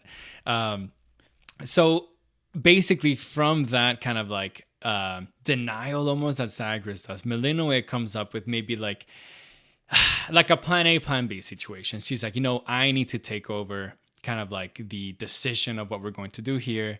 And to make Zagreus agree with me, I'm going to be like, yo, why don't you talk to him and see if there's any way that you can like convince him not to become the big bad and, you know, take over the House of Hades in the future, and instead be a good grandfather and apologize or whatever for everything that he hasn't done. Like, you know, that's kind of weird. Like, he's apologizing first for being a bad dad, and then his son's taking over, his children taking over as Olympians, but also he's apologizing for something that he hasn't done yet in the past, which is kind of, you know, interesting. I think that Zagreus has to make him see that, you know. But if you can make him see that, and you can make him kind of like be a good boy, then yeah, sure, go ahead, kill him. And that's kind of like how the story is kind of getting there. But before we get there, Ben, we have a few things that I want to talk about. So one, you know, Video Game Book Club, we ask each other questions, and I have a lot of questions for you before we get to the final punch of the story. I need you to give me, at this point, you've done a lot of runs. You've done 30-ish runs, maybe more. You've won a lot. You've lost a lot. Give me your favorite weapon, your favorite keepsake, and your favorite boons at this point. Yeah, favorite weapon for me was definitely the twin blades. I think I mostly just liked, the thing that I hated in this game were any mechanics that kept you in place. Because like me being me, I was like so focused on running and dodging and repositioning. I was like, and that's partially the reason I didn't like using the Omega attacks, really, is because when you use them, it basically locks you down in the same place, charging them up for like a short duration before you can do it. Of course, as you level up your Arcana cards and other stuff, you can decrease that duration and use them a bit quicker, you know, with some other buffs as well. But yeah, so I like the twin blades because they felt kind of like the most nimble. You can kind of dodge in, do a bunch of hits, dodge out. And yeah, so I would say I probably cleared 70%, 60% maybe of my runs with the twin blades. Wow. And I would say I probably cleared 80% of my runs using either the Scorch mechanic from Hestia or the Forge explosion mechanic from Hephaestus. Wow. Like those are my bread and butter. I went for them basically every run, is one of those two, because I feel like with the Scorch mechanic works well because you can build it up so fast with the twin blades because you hit so quickly. And then the explosion, the forge explosion mechanic from Hephaestus could work more from like a range perspective. You put it on like the special attack that you can hit from further away. And that one, just the scaling on that one is just unbelievable. Like you're if you scale it correctly, you're essentially dealing like 500 or more damage on like a 2-second cooldown, which is just crazy. It is. And then you can get, duo boons, which make it fire multiple times in a row if you use it off cooldown, which of course you are if you're building around it. So it just puts out so much damage. So I was using one of those two kind of main ability boons pretty much the whole time. What about keepsake? What were you doing with the keepsake? I would normally start off with one of the god keepsakes to kind of get my build going. Okay. And then I would swap in like the Charon keepsake at some point just to get the gold infusion.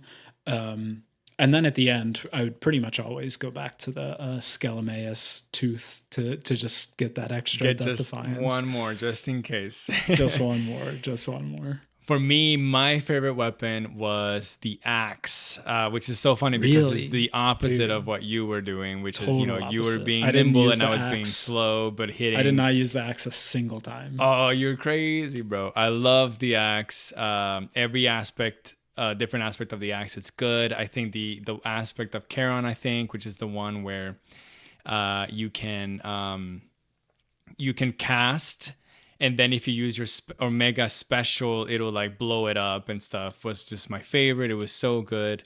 I really, really liked. I know it's kind of boring, but I thought Zeus was so strong in this game. Whereas in the he first was, game, for I actually kind of didn't love Zeus too much. But I think I would go for Zeus a lot. I really like Demeter. I think the freeze ability is so good, and then the freeze and the lightning bolts thingy. God, it's not called Jolted. I think Jolted is in the first game, and the second game is something else. But it's just so strong, and I could just really build up a lot of damage.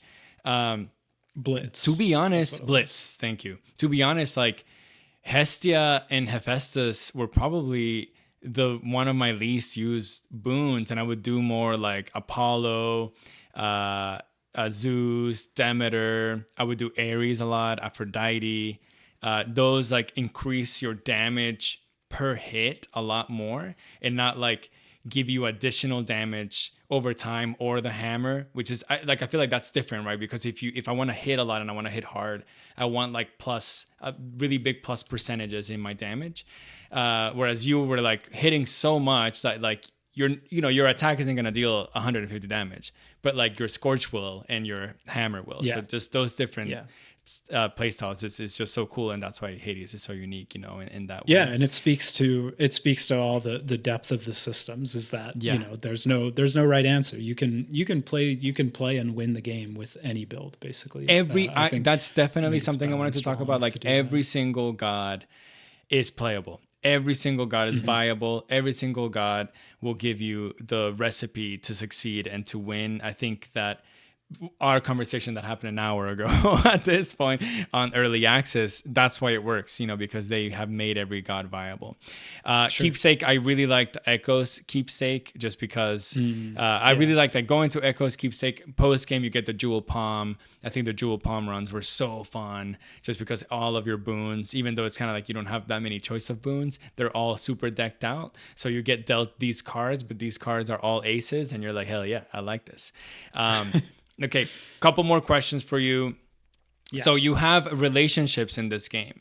So, we haven't talked about this too much, but, it happens in Hades 1, so I'm sure everyone's familiar. But you can increase the bonds with the full cast of characters in this game however you see fit. You get rewarded nectar, which is like a wine kind of that you gift to people. Hey, don't laugh at me saying names.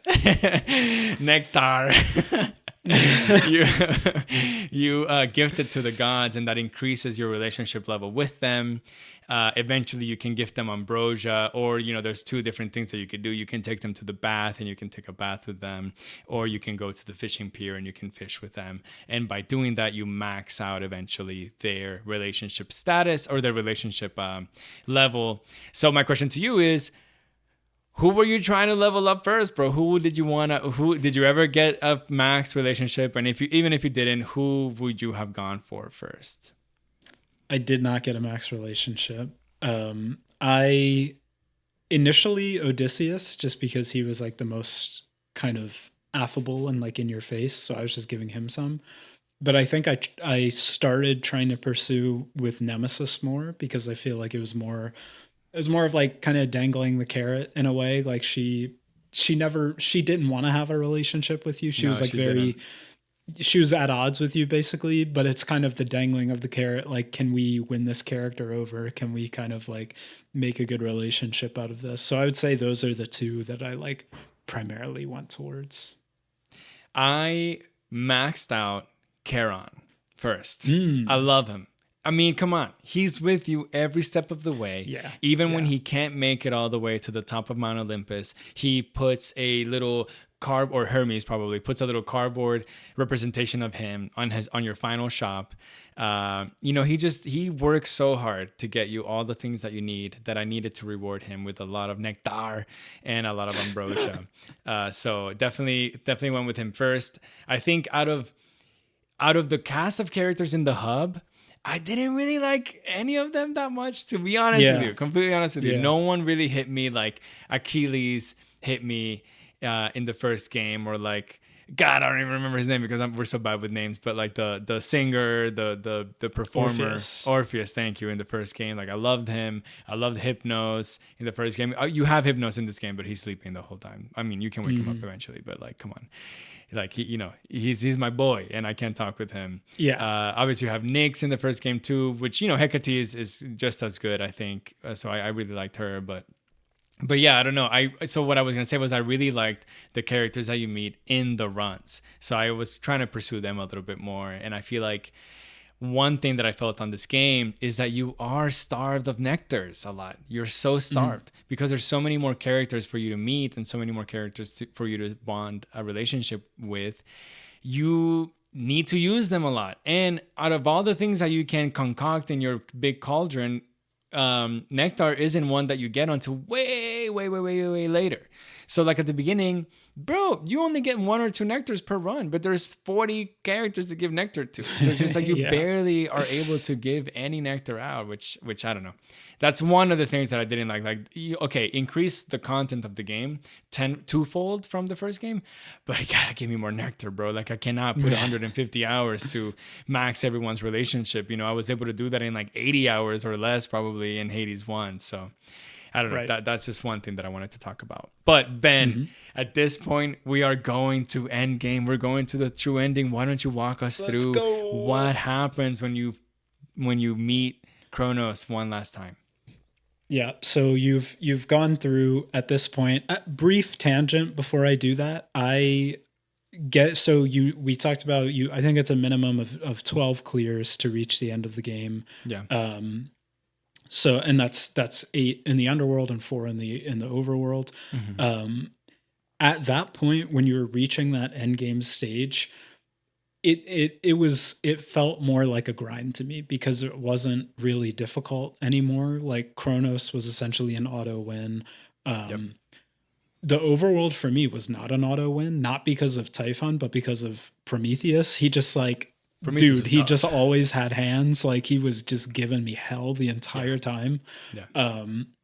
So that was a little more challenging, but the underworld was basically an auto clear from a certain point onwards. And I think you had to, like, I think they're relying on you engaging with the fear mechanic, which is, essentially the heat mechanic from Hades 1. It's a way where you can essentially modulate the difficulty on your own.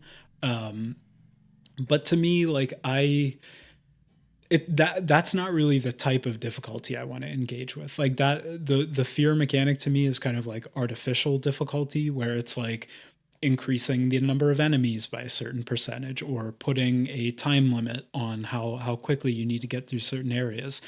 I feel like I would have preferred if there were less runs required to beat the game, and more significant, like, developments to the bosses across the span of those runs. Like, if, run to run, maybe a boss takes on a new like significant move set. And that happens to some extent, like a small extent, like the bosses will gain new attacks, but they modify the fight in like very minuscule ways, and Yeah. not enough to like increase the Unless you difficulty at all. unless you do the rival fights. Yes, unless you do the rival fights, which is But kind of but more like I optional. it is, and Um, I do agree with you. I do agree um, that man. I mean, I got to the end game in like I probably it took me like 10 runs, let's say, to get my first win.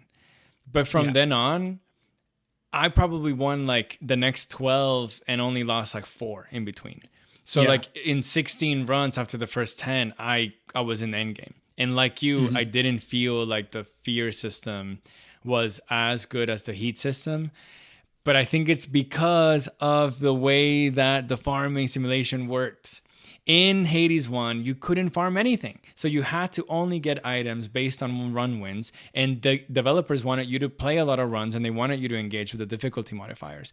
So they would make you so that every boss gives you a reward in Hades 1. So you go to Heat 1 and you get a reward if you beat Megara and then Lenny, which is the Hydra, and then the Twink and the bull. You get a different reward every time. But because Melinue can concoct those rewards herself, there's nothing to gain from like the fear system other than like getting your aspects better, but you can also concoct that.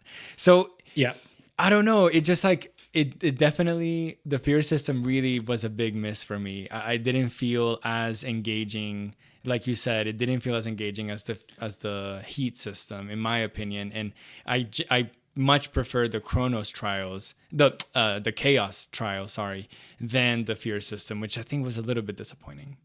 yeah. I would pretty much only do like one or two fear every run, and like I would only like never really going out of my way to use weapons, use or do bounties that aren't using weapons I was already using. Like if Yeah. there's, if I was like, hey, I want to do a run with the skull, and there's two fear bounty for the skull, great, I'll do that. But if Yeah. not, like I don't really want to go out of my way. Sure. Um, so yeah, tangent over, fear tangent over. Um, you've gotten all of the crafting materials, you've gotten your sands of time, you've gotten your bits of Entropy. Typhon entropy, you've gotten your bits of Typhon, and you can craft the dissolution of monstrosity incantation. So Malinui completes this incantation using Mhm. Gigaros that Zagreus has transported to her over space and time. Um, and you can do an incantation that you essentially infuse the bits of Typhon and some of the sands of time with Gigaros. You head up to Typhon one last time, and this time you can whip out Gigaros at the last second when he's kind of down and out, and you can kill him for the last time. And that killing him that last time gives you uh, entropy, the crafting material. And so entropy um, is the last thing you need, along with the sands of time, in order to complete the, I think it's just called like an end to time or the death to time incantation. Yeah, Um, I think it's like the dissolution of monstrosity, and then it's the dissolution of something like along those yeah, lines to dissolution of time, Chronos. Yeah, probably. But so you've got that now. You have the ability, you have the material and the ability to end Kronos for good.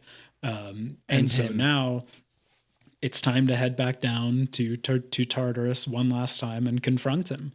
Um, the run is a little different this time. The game kind of knows you're on your last run. And so like Hecate is missing. She's been kidnapped by Kronos. Yeah, Um, that's the only like major difference. I think to me that was a little bit of a missed opportunity to like modulate the run in some ways, like introduce some new last run specific bosses. yeah, That was a little missed opportunity to me, but Hecate's been kidnapped. The rest of the run is basically the same. You make your way down to the House of Hades. You confront Kronos one last time. You smack him around one last time because at this point you're not losing to him for sure.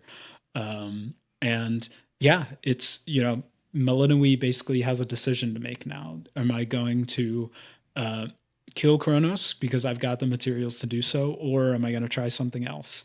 Um, and she tries something else. She essentially uses her incantation and her powers to show Kronos an alternate timeline where he does not attack the family. He does not cause all these problems. He basically, instead of being the enemy, he just kind of shows back up. He reintegrates himself with the family. He, is very apologetic.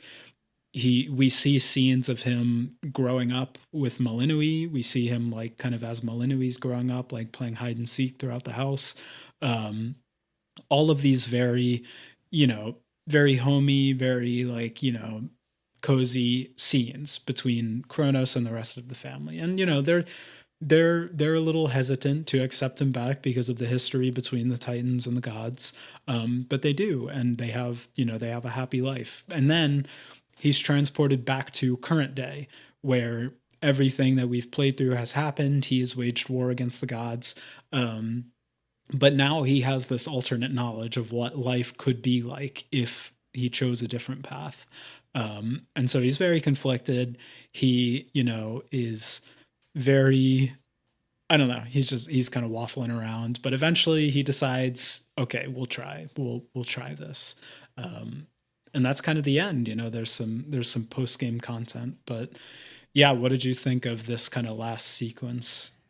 There, one more thing that I wanted to add is that in the last fight, he does have a third phase, which is really interesting and really intense. He does. And I think, if I'm not mistaken, in a patch earlier in the maybe even in early access or so, you could die to him in the final phase, which is so tough because I died to him like 5 times in that final phase. You start kind of like, I mean, he, again, he's the Titan of Time, and he's so enraged with what's about to happen, and he kind of almost knows that his demise is coming. And so he's like, I'm going to show you what it is to not have, time or whatever. And you are transported into this like ethereal plane of like non-existence, basically. And, you're jumping from like platform to platform almost. And the fight is just super intense. There's like a million Chronoses everywhere and like a bunch of different projectiles everywhere. And it's very, very hectic. But you do see in the bottom, wherever your death defiances are, you have an infinite symbol on one of the death defiances. And you know that you will never be able to die and you have to defeat him at this point. So when I saw that, I was like, oh, bet. Okay, it doesn't really matter that much, So I was just hitting him and eventually it came to an end. There's also a little bit of a before you make him see kind of like what this alternate timeline that you could have had with him in if he was, was a good boy, not a bad boy. Zagreus does have a moment where he goes to confront Kronos, where he was kind of like regaining his powers with Gygaros, and he is, with the plan of trying to convince him to be good. And I thought that conversation was really okay, just okay. Like, I feel like I didn't feel, or Kronos didn't make me feel at all, if I was Zagreus, that he was going to be a good guy. Like, he still was pissy. He still was like, no, I'm going to like destroy the world. And who are you? And what are you talking about? And then Zagreus says something like, oh, shut up, old man, or something like that. And I thought, oh, he's going to kill him. I was like, oh, he's going to kill him in the past and then we won't have time, but that doesn't end up happening.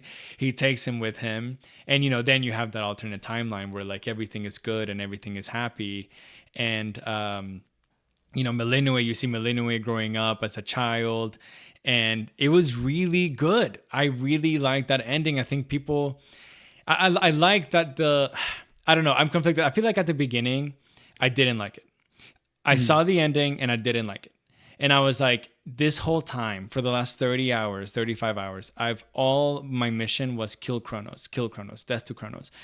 And it's super serious. You hate him. You see him a lot, not only on the final fight, but he appears between Erebus and Oceanus. He appears to you and he kind of taunts you sometimes, and you get to kind of form a relationship with him in that own way. But I'm like, no, I want to know what it is to have life without time. Like, show me that. I was kind of like into the fact that we were gonna end him, you know. But that doesn't happen. And I think at the beginning I was a little bit upset. But then as I marinated with this a little more and I spoke to some friends who have played the game, it makes sense. It makes sense that, you know, you don't defeat your grandfather, you don't defeat for good the Titan of Time. It makes sense that just like in the first game where the ending was that, hey, everything is nice and happy, even though the family is so broken and everything was so sad and bad. Now it's good because Zagreus, the good, cocky, sassy boy, has reunited the family and has reunited his parents, and everything is happy. And to keep in theme with the first game, that's what they did for this second game. Broken family that is reunited again. You know, Supergiant has a way of delivering stories that are really impactful and really good, but at the end of the day, they always achieve the same ending, which is it's a happy ending. And I don't think that that's wrong. I think that that's what they always decide to do, and that's what they decided to do with Hades too. And I think that the lore, the tone, and everything that you see and everything that you read in the game and all the conversations that you have are the good stuff that you want to kind of like really savor and really feel.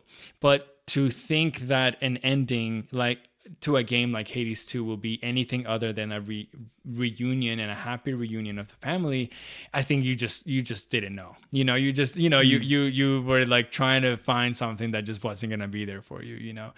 So I think I was in that camp at first. I was a little bit upset, but as I had these conversations and marinated with it a little bit, I actually am really happy with the way the game ends. Yeah, I'd say I was like overall pretty neutral towards the ending. Like it didn't blow me away or anything. I thought it kind of like I was happy with it. I think it made sense to me how everything unfolded. It was definitely a like diversion from the main quest of the game, like you said, but I think they kind of addressed that in some ways. Like not all the characters in the game were happy about the way the game ended. Like Hecate, Definitely. for example, was like upset that this is the way She's Melanui pissed. has chosen to proceed. So yeah, I think they did enough to make it interesting enough, and I think it was it was a satisfying ending to the game. So yeah, pretty neutral for me about the ending, I would say. It also makes it so that all the conversations that you have in the post game are about that decision and about like how life is post Chronos and about Chronos himself, which makes it interesting. Like it makes you, you know, like after Hades 1, I didn't even read any more conversations between me and the Olympians. I was just there to play. I was there for the Right. gameplay, to beat my runs, to beat my heat that I wanted to get to level up all of my aspects to max level, to get all my relationships done. I would read those, but I wouldn't read like when Aphrodite spawned and she said, you know, what's up? You know, this is what's happening. I didn't care anymore because like, you know, I did it. Whereas in Hades 2, there is a lot more to keep learning, I think, about the game and about everyone's relationships in the story. So I think, again, it was good. You know, how would I rate the ending out of 10? It's a 7. Like, it's a good ending. You know, I wasn't expecting anything different, and then they delivered what I was expecting, which was not anything different. So, but that doesn't mean that it's bad, you know? It doesn't mean that it's amazing, though. But you know, if people saying that it broke the game for them because the ending wasn't what they expected, I think, like, they really should have checked their expectations. What my question for you Interesting. now in the end game, or like now that the true ending has finished and we saw credits, what was your goal at this point? Were you going to keep playing, or you saw the ending and you said, I'm good? Definitely the latter. I yeah, I wasn't like invested enough to want to find all the extra little bits of lore and have all the extra little bits of conversation. Like it wrapped up the game enough for me that I was like pretty done with it, and I didn't want to like. I don't know. I finished the game. I think my final playtime was around 30 hours, like a little bit more. And talking to other people in the Discord, they were saying, "Oh, you know, I just finished the epilogue. My final playtime is 60 hours." And I was like, "Okay, do I want to double what I just did? Do I want to do what I just did again with the same gameplay, the same mechanics, the same everything? Or do I want to do something else?" And my answer was, I want to do something else. Like it's not that important to me. So Yeah, yeah, yeah. that's where I was at. What about you? I immediately, just like in Hades 1, I was like, I'm going all in. I'm going all in. I'm going to do everything. You know, faded list of prophecies are going to be all done. All the achievements in Steam are going to be all done. All of my familiar bonds will be maxed out. All of my relationships with all the characters are going to be maxed out. And then I didn't do that. And I think, you know, we talked about this, about how can you make a game that is the same skeleton as the first game, different and unique. And I think they Yeah. did enough to make it that way, in the duration of the story, in the Yes. duration of those 30 to 40 hours that make you complete the game. But it's not different enough for me to be able to put another 30 to 40 hours to really finish it all, and even more if you want to max everything up. So unfortunately, both your boy Benjamin and I did not see the epilogue with our own eyes, but we Right. with our Right. own game save, but we will talk about it now. But no, I didn't, dude. I honestly, like, I feel like I was so focused and locked in, and like I really dove into the game. You and I alike, we just like completed it with like 20 days to spare in the month, Yeah. because we played 30 to 40 hours in just a span of a few weeks, you know. Hmm. But after that, I really tried, dude. I really, like, I started going for all the fear, and like I just didn't feel like the fear was engaging enough. Like I think heat system, even though it's the same, literally it's the same, and you can come at me and say, bro, it's literally the same. You turn the same difficulty modifier knobs up and down. But in the heat system, every boss gave me a reward. So I really wanted to beat every boss. And if I died, if I didn't defeat that heat, I needed to progress to the next one. But in this Hmm. one, sometimes the first boss, if of the first biome, is the one that will give you the reward for that particular fear run. And so what is my incentive to go to the second boss, and to go to the third boss, and to go to the final Sure. boss and win? And it's a really small thing, but because you didn't have to win the runs to like increase that system, I don't know, it just didn't really, it didn't give it to me. And because I didn't unlock things that will make it so that my progression outside of the world was easier, it also didn't give me that same satisfaction. And it's a personal thing, because I don't think there's anything wrong with the fear system itself, but Sure. you know, the way that I like my roguelike progressions to be, and the things that I want to unlock, I want them to be a lot more tactile than they were in Hades 2. So Hmm. yeah, I don't know. I have I played since? Yes. Have I played like as much as I thought I was? No. Will I see the epilogue eventually? I think so. Like I'm gonna keep playing. I'm gonna, you know, here and there I'm gonna do a run or two, but I'm not really gunning for it. But so what happens? You know, Death to Chronos is done, and now there's one question left to be answered. Where are the fates? You know, the fates are the beings that are the children of Nyx, who kind of like, they prophesize and decide the fate of every being in existence in this world. Whether it's really directly or indirectly, they're the ones that weave everyone's fates, and that's why they, you know, they're like seamstresses and all that. It's kind of like goes hand in hand with like their theme. But in the story of the game, you know that Kronos has kind of like grabbed them and hid them, or he like captured and kidnapped them, or did something to them. And they have been trying to kind of like speak to you this whole time with Moros, who is their brother, who is kind of like their like spokesperson and their messenger of sorts, who has, you know, gotten to the hub and was able to communicate with you and brought you the faded list of prophecies and everything. In the faded list of prophecies, eventually you kind of get this quest that you need to seek the fates. What you need to do is basically you need to like reach a certain level of a relationship with 6 different characters, and once you do that, and you know, it's like a little like, how do you say, it's like a riddle who you have to like, you know, max relationships with, but it's not really difficult to like, figure out who it is.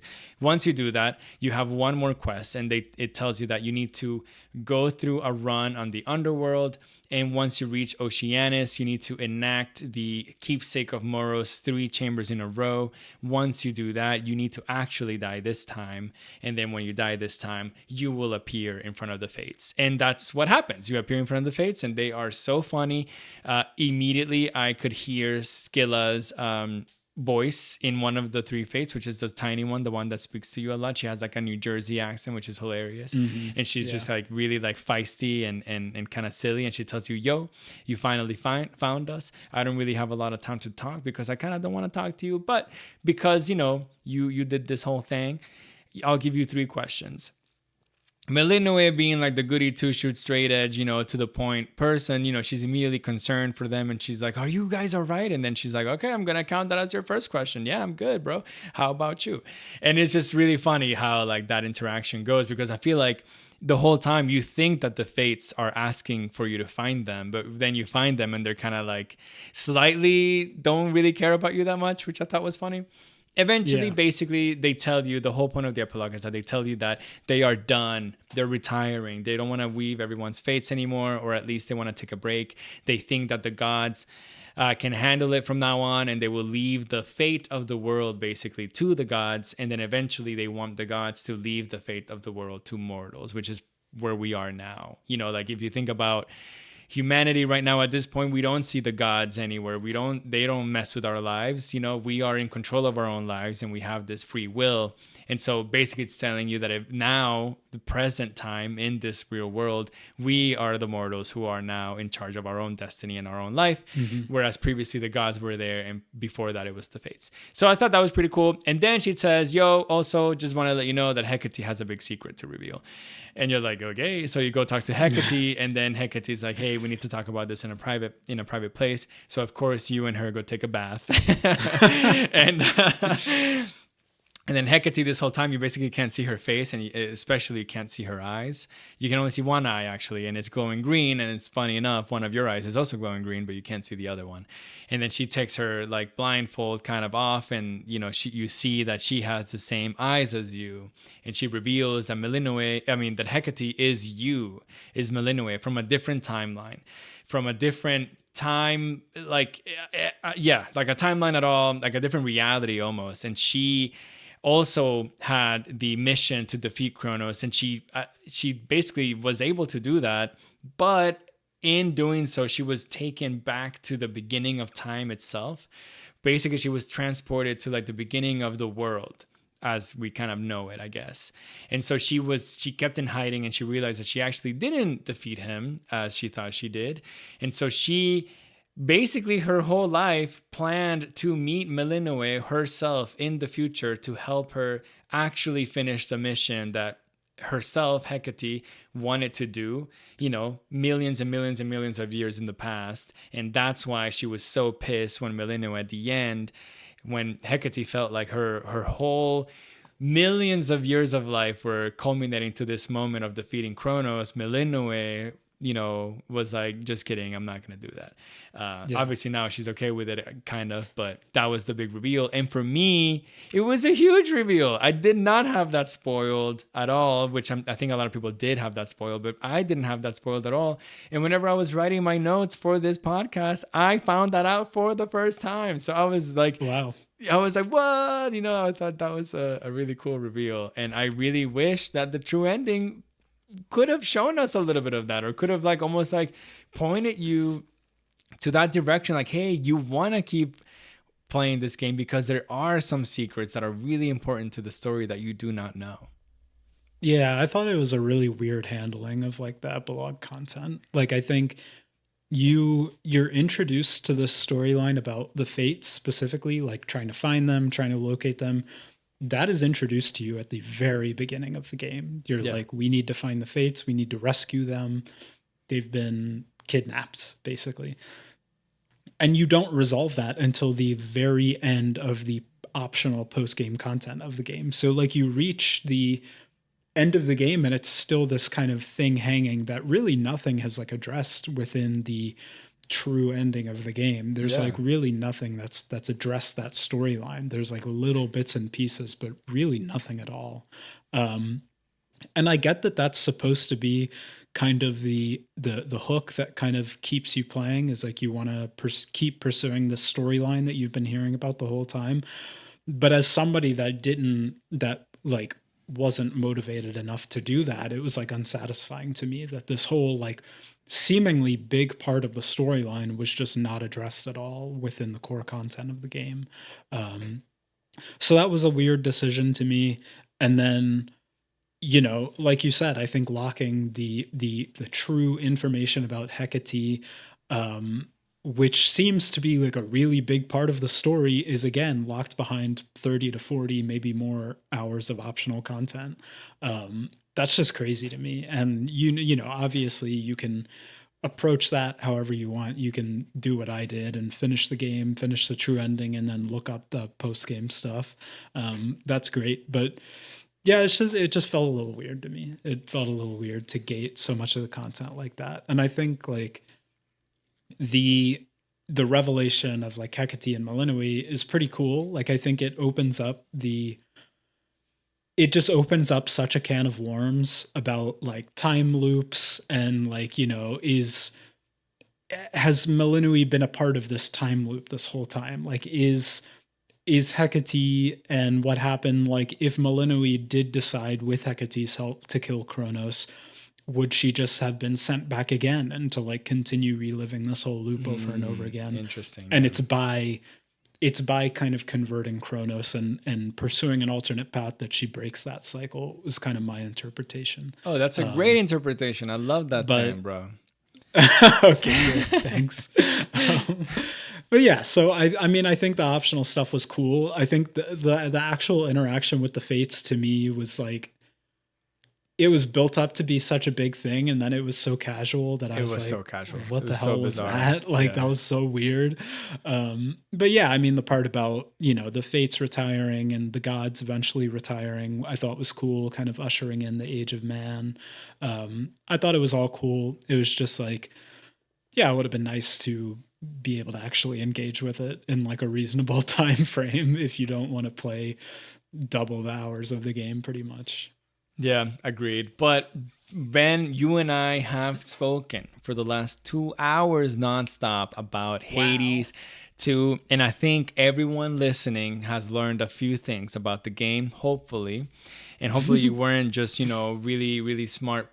It's really, really, I mean, I know you're smart, but you're wearing like a million IQ knowing everything about the game, and hopefully we taught you something. But what Ben and I are going to do now, since we finished talking about the game, just us two, we're going to take a little break. We're going to come back and we're going to answer questions that our community has sent to us about Hades 2 through our Discord, which is the best way to join Video Game Book Club. If you're not in the Discord, what are you doing? What are you doing? Get in there, bro. Get in Join there. the club. Please join the club. We will be right back after this.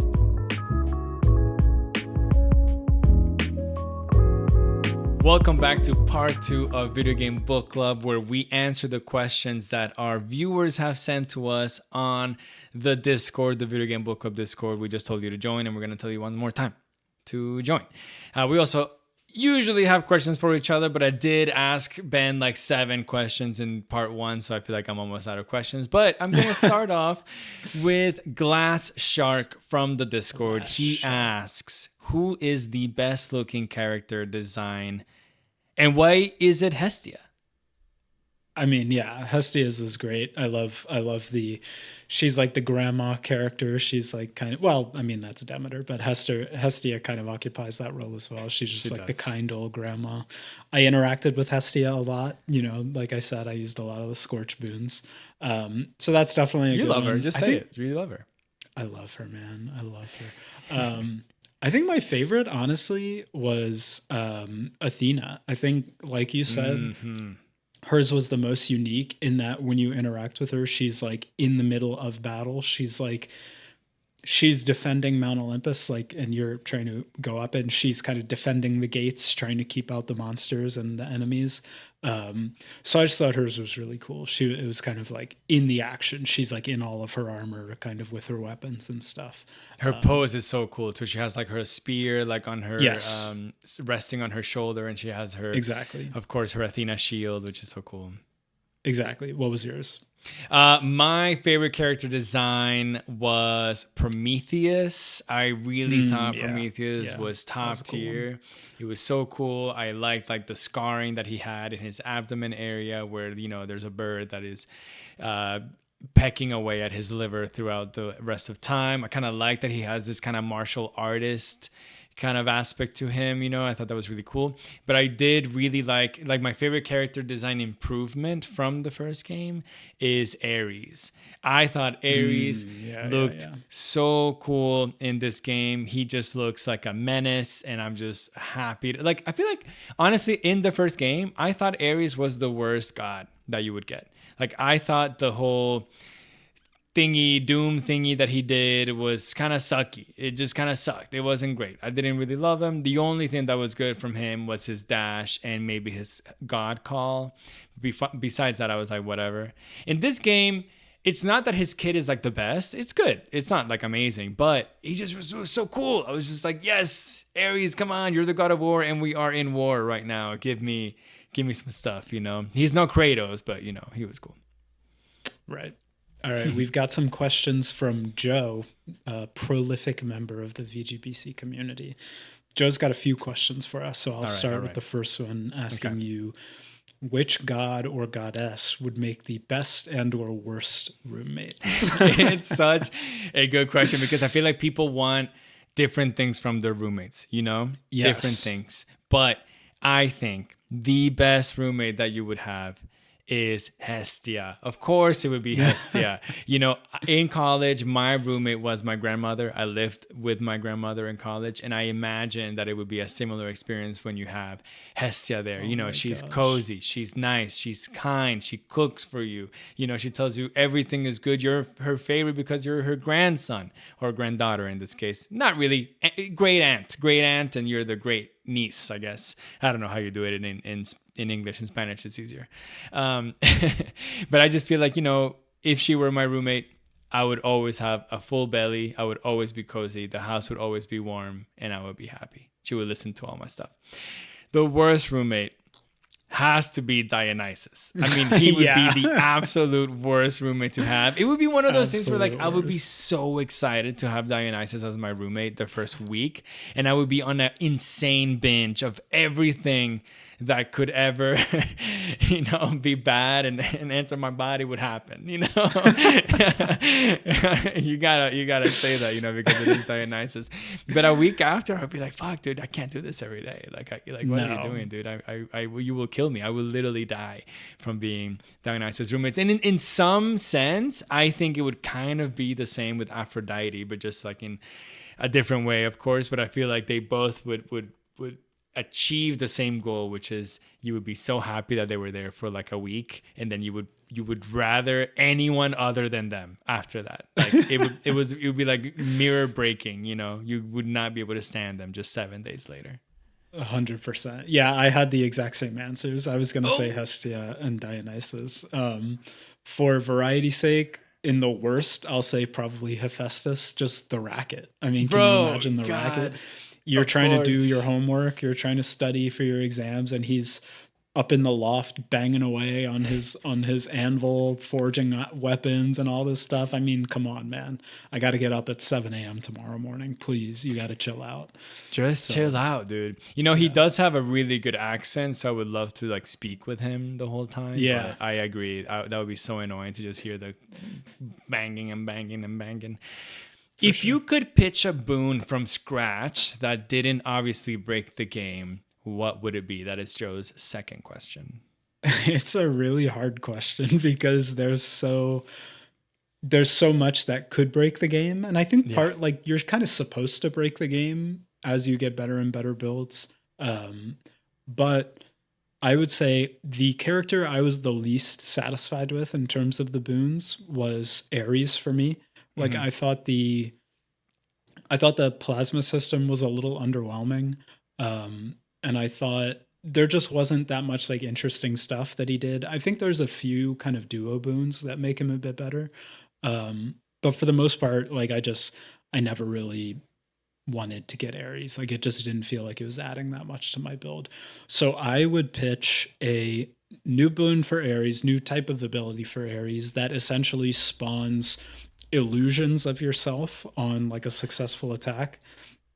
Did I steal yours? Yes, and I'm so mad actually. Let's go. What the hell? So thinking Mine's of like a better than yours, MOBA. Okay. Thinking of like a MOBA, you know, when you let's say you land an attack, there's a like 15% chance that you spawn an illusion of yourself, and that illusion keeps attacking for, you know, a few seconds or whatever. And as it attacks, it can proc your other effects, you know, your, you know, Zeus effects or Hestia burn or whatever. It can proc maybe like a lesser version of them since it's an illusion. You're so mad right now, I'm and so I love mad, it. dude. It's I'm great. shaking my head if you can't see, but I love it. I'm like it. actually pissed. That would be that would be my suggested boon, is like sort of an illusion build where you can kind of have multiple of yourselves on the battlefield. Okay, well, one, I think the plasma stuff from Ares was pretty good, but only if you really committed to it. Like you had to get a lot of boons that worked with the plasma. Yeah. And then like in some fights, I would have like 25 plasma, which, you know, increases my attack speed by 25%, increases my speed in general by like a lot. So, you know, you would feel the difference, but you really had to commit to it. But literally, I'm just gonna read you what I wrote. Something fun would be like making a shadow copy of yourself that deals maybe half damage on your regular attack that spawns and targets a random foe on screen each time you land a hit. And you see that shadow kind of bouncing left and right and everywhere as you attack. I'm thinking maybe the god of the shadows would do that, which would be Erebus. So Erebus, I looked it up, is the god of the shadows. He is Nyx's husband, apparently, who is the, you know, goddess or like night incarnate or whatever, the representation of night, and he would be the representation of shadows. I didn't know him. Erebus, of course, is the name that you call the first biome, I think, that you go through in Hades 2, which is interesting. That, you know, they share the same name, I guess, but yeah, I'm gonna say mine was better because I at least gave a new god, you know, a new person. Okay. But no, it is actually insane that we had the same thing. It is. All right. I'll ask you the next question. Sure. In ancient Greece, people left cakes, wine, incense, etc. in-home shrines to keep the gods happy. If you are going to leave something in a home shrine to Gabon, of course, the overlord of Steam, to bless your next run, what would that be? What would that offering be? So the first thing that I thought about was, what if I was the one being offered things too? What would I want? And, you know, sure, people leave cookies, you know, for Santa, whatever, milk, cakes, like they said, wine, incense. But a lot of those things, like, you kind of have to use in the moment, especially if it's food related. Like, if you give me cookies, I need to eat the cookies, bro. If you leave milk in a jar, I need to drink the milk. You know, if it's going to go bad in a few hours. You know, if you leave the wine out in the decanter, best time to drink it is right now. You know, you're making me drunk in the moment. I went with something practical. I'm leaving burritos that I already cooked, wrapped in aluminum foil, so they're ready to be reheated, they're ready to be stored if needed, they're ready to be frozen if he so desires. And eventually he can, you know, whenever he wants to, he can go and reheat his burritos when he's feeling hungry, and he'll remember me. You know, every other person leaves things that need to be consumed in the moment, and there's so many things to consume that you'll just forget who even gave you this. But he will remember me. He'll remember the next time he opens his fridge. He'll be like, damn, those 3 burritos that dude did were so fucking good, bro. I need to go bless him one more time. So yeah, something practical like burritos. This is my thing. Wow. I mean, mine is something practical as well. Mine requires a little bit of lore. Gabe Newell, of course, you know, the head of Valve, occasionally he shows up to some of Valve's like in-person events, like in Dota 2. There's the International, which is like the big tournament every year. In past years, the thing that Gabe will do is show up to like the opening ceremony. He's there in person. He goes in front of this arena of, thousands of fans, and he gives like a welcome speech. The thing that's so funny about it is every time he does that, he just comes out in like flip flops. So like he's in front of thousands of fans. He's at this tournament where they're playing for millions of dollars, and he literally walks out in flip flops to like address the fans. And it's so funny. So my offering to Gabe would just be a fresh pair of flip flops, just from your weary travels. Maybe like an orthopedic pair, or like a pair that massages you as you walk. That would be my offering to Gabe, is a fresh pair of flip flops for him on his travels. You're about to learn something about me, okay? Oh boy! And All something right. that Katie knows about me, and she thinks it's hilarious, and something that I will die on this hill, and it is All right. flip-flops and any open-toed shoes are not meant to be worn outside. They're not meant to be worn outside. I catch you wearing flip-flops somewhere. We go to the bar and you're wearing flip-flops. I would be so mad. I would be so mad. Wow. I hate open-toed shoes. Maybe it's the way I grew up, but I would never, ever in a million years wear open-toed shoes out. I wear shoes like a regular person. I go to the stage in front of thousands of people. I'm wearing shoes. Closed-toed shoes. I'm not here to show my toes. I got good toes also. Let the record show. Great toes, one would say. But I am not here to flaunt them. OnlyFans. I wear flip-flops and sliders or whatever they're called, slides in my house, at the beach, of course, in places that you do wear those. But besides that, you wear closed-toed shoes. So I thought you were going to say that you were going to, gift him some really nice regular shoes. I don't know what he wears, maybe some nice moccasins or some nice shoes, but you said you're just gonna give him even nicer flip-flops. Bro. I'm not. The worst part is I'm with you. Like I'm the same really? on open-toed shoes. I wear them like super infrequently. So I'm with you. It's regular shoes are bust. I'm happy. Regular shoes are bust. You heard it here first. But we don't discriminate, of course. We would get mad, but we won't discriminate. Sure. All right, I'm going to ask you the next question. Joe came out here with banger after banger. Which realm boss would you have liked to invite back to the hot springs with you? Wow. It's a tough one. I think probably Prometheus, because he's like he's the least, I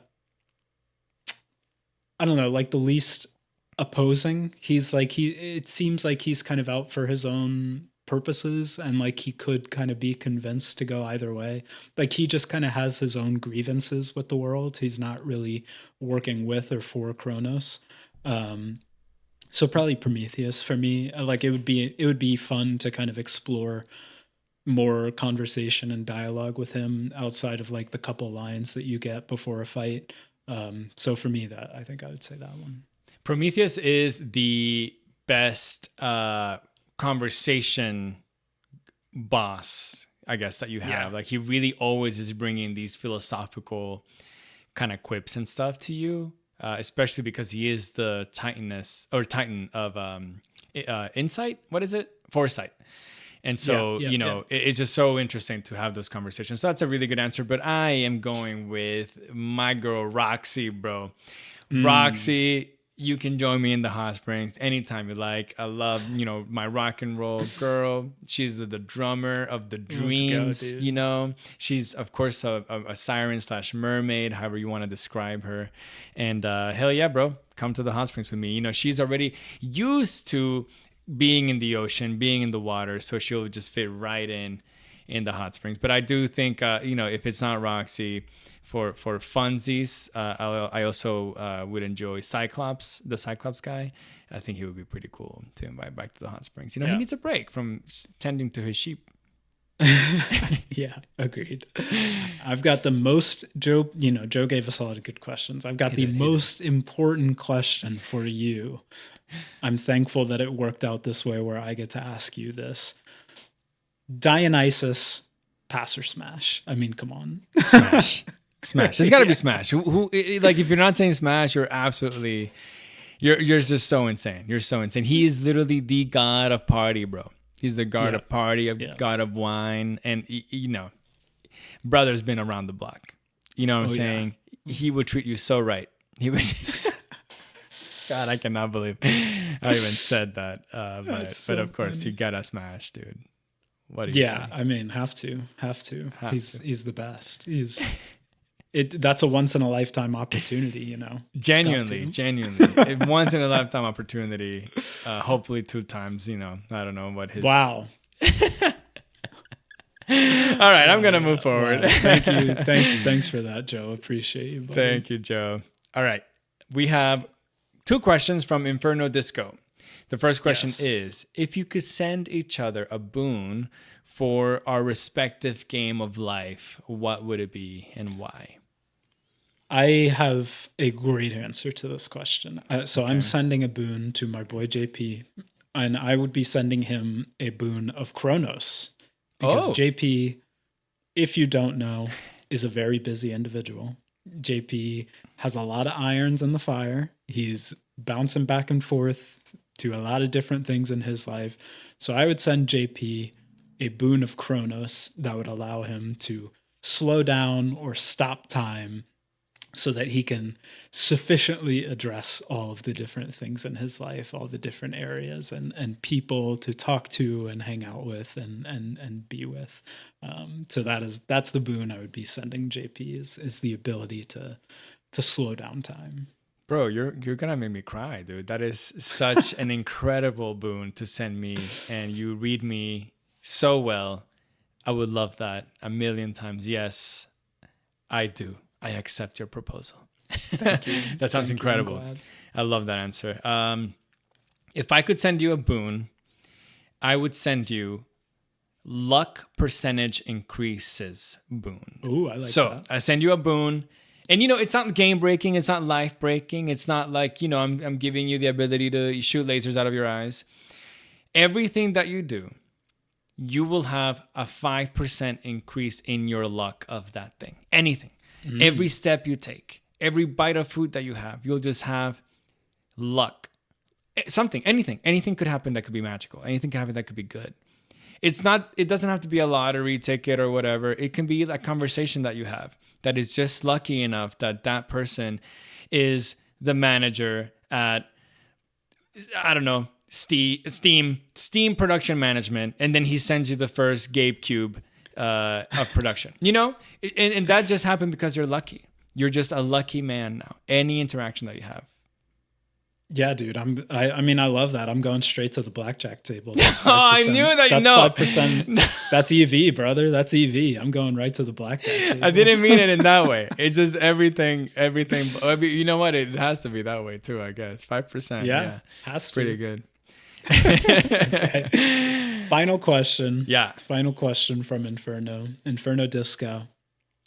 If your last text message was a boon description, what power would it imply you have?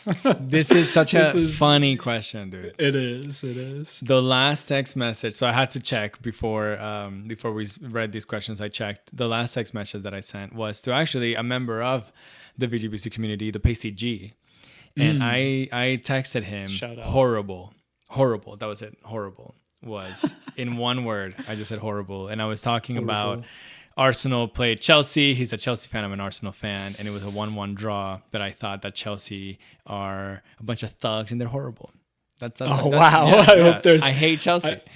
I hope there's no Chelsea fans. No, you know what? If there are Chelsea fans, I hate Enzo. I hate both Enzos actually. I hate both Enzos. I hate Cucurella. I have every player. I had every player that plays for Chelsea. The worst. I hate them. How does this translate to a boon? I forgot. I'm so mad about it. You got so wrapped up. Okay, so it would imply that I could do horrible things. Wow. I guess I don't know. I guess. God, I don't know. I didn't think about it. But I'm in the moment thinking about it. So if Malinois summons me and I just say horrible, like Horrible. honestly horrible, horrible. Her attacks would shoot a little me that is so angry at Oh life. my gosh! Wow. And I would be rotating and hitting, really big area of effect damage, and it would curse the enemies of being Chelsea fans. Yeah, I would curse them of being a Chelsea fan. Actually, even That's worse, I would incredible. curse them of being Spurs fans. Even worse. Wow. Okay. All right. We learned a lot about JP just now. Hopefully, if you are a Chelsea or Tottenham fan, you're still listening. No, I'm just rattled, a little bit rattled. That's it. All right. That's all I'm gonna That's say. okay. That's okay. Listen, it happens. Mine is also about sports. So Oh, I don't watch a lot of football I watch a lot of football. I watch a lot of American football, right. Not specifically me. college football. And in my world of college football, there's been a lot of upheaval. There's been coaching drama. There's, a coach for one team that wants to come to my team, but there's been so much waffling back and forth. He doesn't know where he's going to go. He wants to come, but he wants to finish the season, but his team doesn't want to finish the season. It's been so much drama. This has been unfolding over the past month, pretty much. It finally resolved today. So there's been lots of texts back and forth between myself and my friends and my family who all watch this. So my text is just like some generic text about it, like, oh, I think blah, blah, blah about this. But what I think that would imply, or what that boon would translate to, is some sort of like foresight, where if I could just like go back to the beginning of this coaching search and know how it was going to end, it would be a lot less stressful, because it's like, oh, I just know who we're going to get. Like, it doesn't matter. There's no conflicting reports 10 times a day. There's no dramas, anything. It's like, oh, I just know it's going to happen. So maybe you have the power of foresight. It's, pretty much like an Apollo boon. Maybe you get like a dodge chance, because you can predict the enemies and their attacks and stuff like that. But yeah, very funny that both of ours are about sports in some way or another. Listen, we've answered things similarly today, so it's just we're just converging. We're just it's not gonna be JP and Ben. We'll just be Jen. Jen, yeah, there it is, Jen. That's the ship name. That's the ship name. Listen, Jen. Okay, I have a question for you. All right. Okay. You have to decide between the underworld friendly characters that you meet in your runs, or the overworld friendly characters that you meet in your runs. And I'm going to remind you who they are. So, in the underworld, your team is Arachne, Narcissus, Echo, and Hades / Cerberus too, I guess, because they're together. But let's just say Hades. In the overworld, you have Heracles, Medea, Icarus, Circe, and Dionysus. So they have one more. That's why I threw Cerberus in there for the bottom, because it was 4 to 5. Now it's 5 to 5. Which team would you run with? Who do you like more? You have to decide between the two. I don't know. I feel like the buffs are better in the underworld, I think, but there's more of them in the overworld. So I guess I go with the overworld. I mean, like, you get Athena kind of counts towards that as well. So you get her, you get like the Death Defiance from her is pretty huge. You added a Icarus character gives that I didn't some add in good the stuff. question, brother. What's that? You added a character that I didn't add in the question. It wasn't I know, in the question. but like she kind of plays that role as well. She does. So yeah, I mean, I interacted more with the underworld ones than I did the overworld ones. Sure. But just from like a number perspective, I think you got to say overworld. Very logical, very practical from Ben. I was thinking more like who would you hang out with? Like, who would be your posse, And I think, to be honest, I just don't think I can hang out with the people in the underworld, only because I don't think I can hang out with Narcissus. I just don't think I can hang out with him. I don't think he can hang out with me. He doesn't want to. Echo, genuinely love her. Gotta love Echo, right? But God, are you kidding me? She's just gonna say the same things back to me that I'm saying? Hell no, bro. I'm not hanging out with her. Right. You get Heracles, you get Medea, you get Icarus, you get Circe, you get Dionysus. You get a party up top, bro. You get a party in True. the overworld. I want to hang out with True. them. Cersei, she's like your witch mommy. She will concoct every spell that you want. Icarus, what a nice little lad. We can hang out. Medea, she will poison all my enemies. Just so nice, And at the end of the night, whenever I want to go party, I'm just gonna go hang out with Dionysus. And Heracles, he's like the guy that like he definitely has a truck. Like he definitely has a truck. If you need any help at your house, like he'll pull up with all the tools and the truck and anything that you need to do to repair something at your house, he'll have the tool needed for that. That dude has been acquiring weapons his whole life. Bro has everything, So definitely overworld over underworld. You've heard it here first. Love it. I have another question, which is, Ben, what are you going to rate this game, dude? What are you going to rate this game? This is a hard one, dude. It really is a hard one. Is it that hard? And I wish you were going first, but I will go first. I'm very conflicted about this because it is objectively a great game.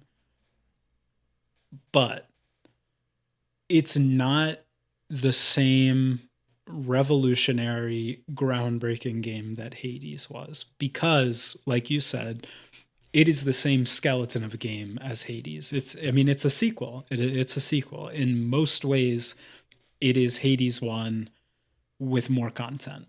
And it's a lot more content, and it's good content, but it really is the same game. So I don't know. I definitely enjoyed it more than Hades 1. Like I said, I didn't finish Hades 1. If I was playing this just for myself, not for Video Game Book Club, I think I probably would have finished it because of, the added content and the different ways to do things. But yeah, I enjoyed this game. I did. I really did. And I'm waffling right now. But I did enjoy this game. Like I burned through it. I really burned through it. I played it a lot. I played it, I was grinding it basically. But getting to the end, I didn't want to engage with the optional content the game had to offer. And it was feeling like really samey and really easy towards the end. So I don't know. I hate rating it a B, but I think it's a B to me, just because it's a great game, but it's not like it didn't rock my world. It's exactly what I expected it to be, which is like, to me, not crazy. Really, really interesting. It's so funny because you said that objectively the game is a great game, and you can pause there. You can pause there and say that's it. But I do like, okay, so another question, it's not really a question, but another like really big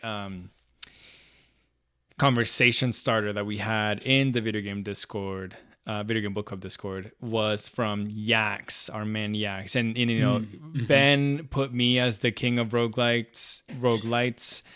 That's a fact. But yeah, that's between us two. I think the ultimate king of these types of games in general and in the club is our man Yax. Correct. And he actually had a lot of the same things that Ben just said.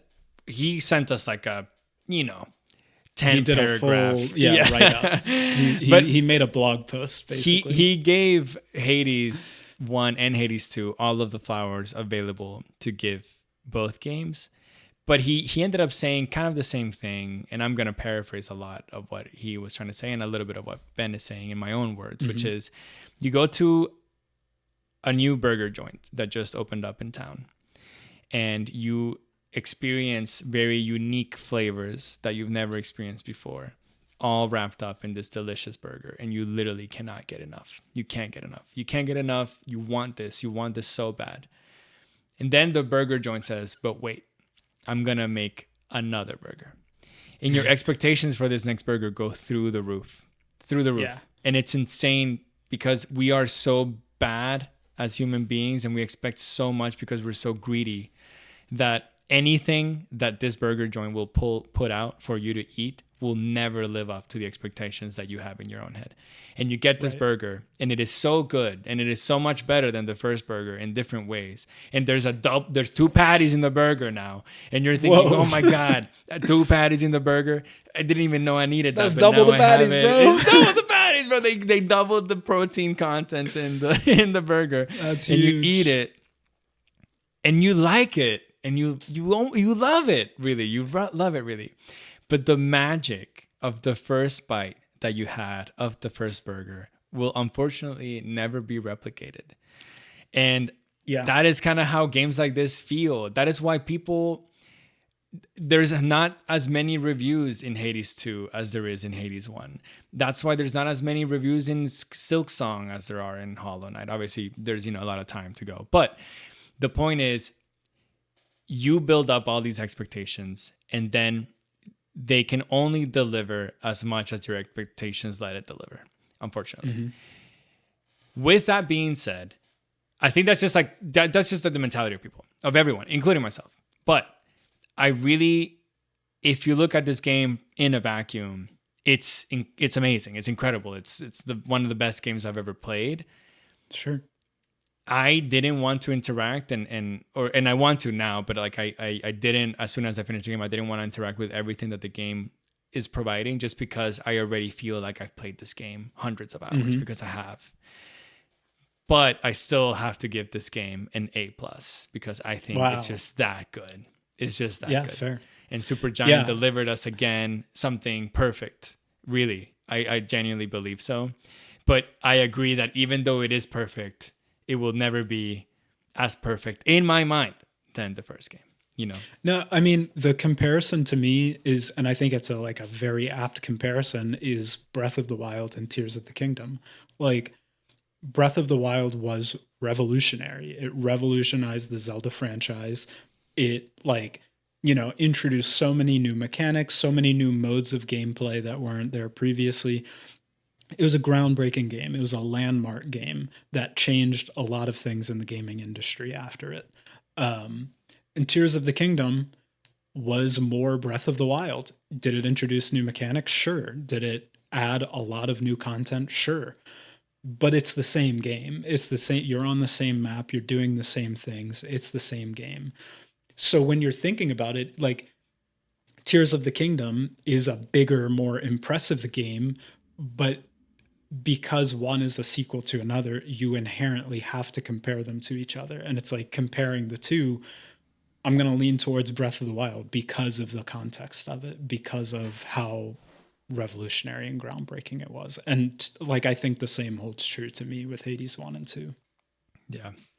I think this is the biggest disparity in ratings that we've ever had. And you know what? That's good. It's good that we don't rate things the same. And sometimes it's good that we rate things the same, Benny, because we are two different individuals that experience different things in different ways. Yes. But for sure, the real thing is that we both loved Hades 2. And we are also done with it. And we don't stop playing games, brother. We don't stop. It is my turn to pick the next game for Video Game Book Club. It will be the last game of Video Game Book Club 2025 before we start the year over in a month's time, and we go with Video Game Book Club 2026, baby. Let's go. So, this game that I'm choosing is actually pretty special in my heart, because about 5 years ago, and Hades is part of this, literally about 5 years ago, end of 2020, I really decided to lock in with my gaming. I used to only mostly play a lot of multiplayer games, online games, just because I wanted to play with my friends. Played a lot of League, played a lot of Fortnite, played PUBG, played Apex Legends, played a lot of Rocket League. Whatever was like the it game in that time, multiplayer wise. That's what I would play, and I grew up playing so many single player games. Of course, because when I was little, there was, online multiplayer wasn't like that big until I was like in my, tweens. But then in 2020, I wanted to lock back in and say, yo, I gotta go back to my roots, play indie games, play single player games. I played Slay the Spire, I played Hades, I played Persona 5. And then I played a little game too called Dodgeball Academia, which came from a small studio from Brazil. And it was a Pokemon style game where combat was more like an action kind of game that was dodgeball related. And it was hilarious. And they have come out with, that developer, that team has come out with a new game that is nominated for Best Indie Game of the Year this year. Dodgeball Academia was like a good 6.5 game. That thing was not amazing, but it was not bad. I just love it because, it was just in that kind of like new era of my life 5-ish years ago where I said I'm going to start playing a lot of single player games back to back. And, that's kind of like the when Video Game Book Club was kind of born almost in my mind, and they came out with a game called Pipistrello and the Cursed Yo-Yo. And okay, yeah, Pipistrello and the Cursed Yo-Yo is a game that released like a few months ago, or maybe more than a few months ago, but in 2025, that comes from these developers from Sao Paulo, Brazil. And it is an ode to kind of like 2D Legend of Zelda, SNES, NES style type game that stars a pipistrello, and pipistrello is Italian for bat, so you're a little bat. And of course, what do you wield? Not a sword, but a yo-yo, dude. Wow. And you go through, it has the same kind of cutesy art style that Dodgeball Academia has, but they've definitely leveled up in their design and visuals. And I'm just looking forward to a delightful end to 2025 by playing a action top-down, puzzle, Legend of Zelda-esque indie darling for Video Game Book Club, bro. Just super pumped. Yeah, I think, honestly, I think this is the type of game that I would never play outside of Video Game Book Club. Like, I just don't play these types of games, honestly. But yeah, I think like that being the case, I'm excited to play it and see kind of to experience more of that and to see, you've given glowing reviews so far.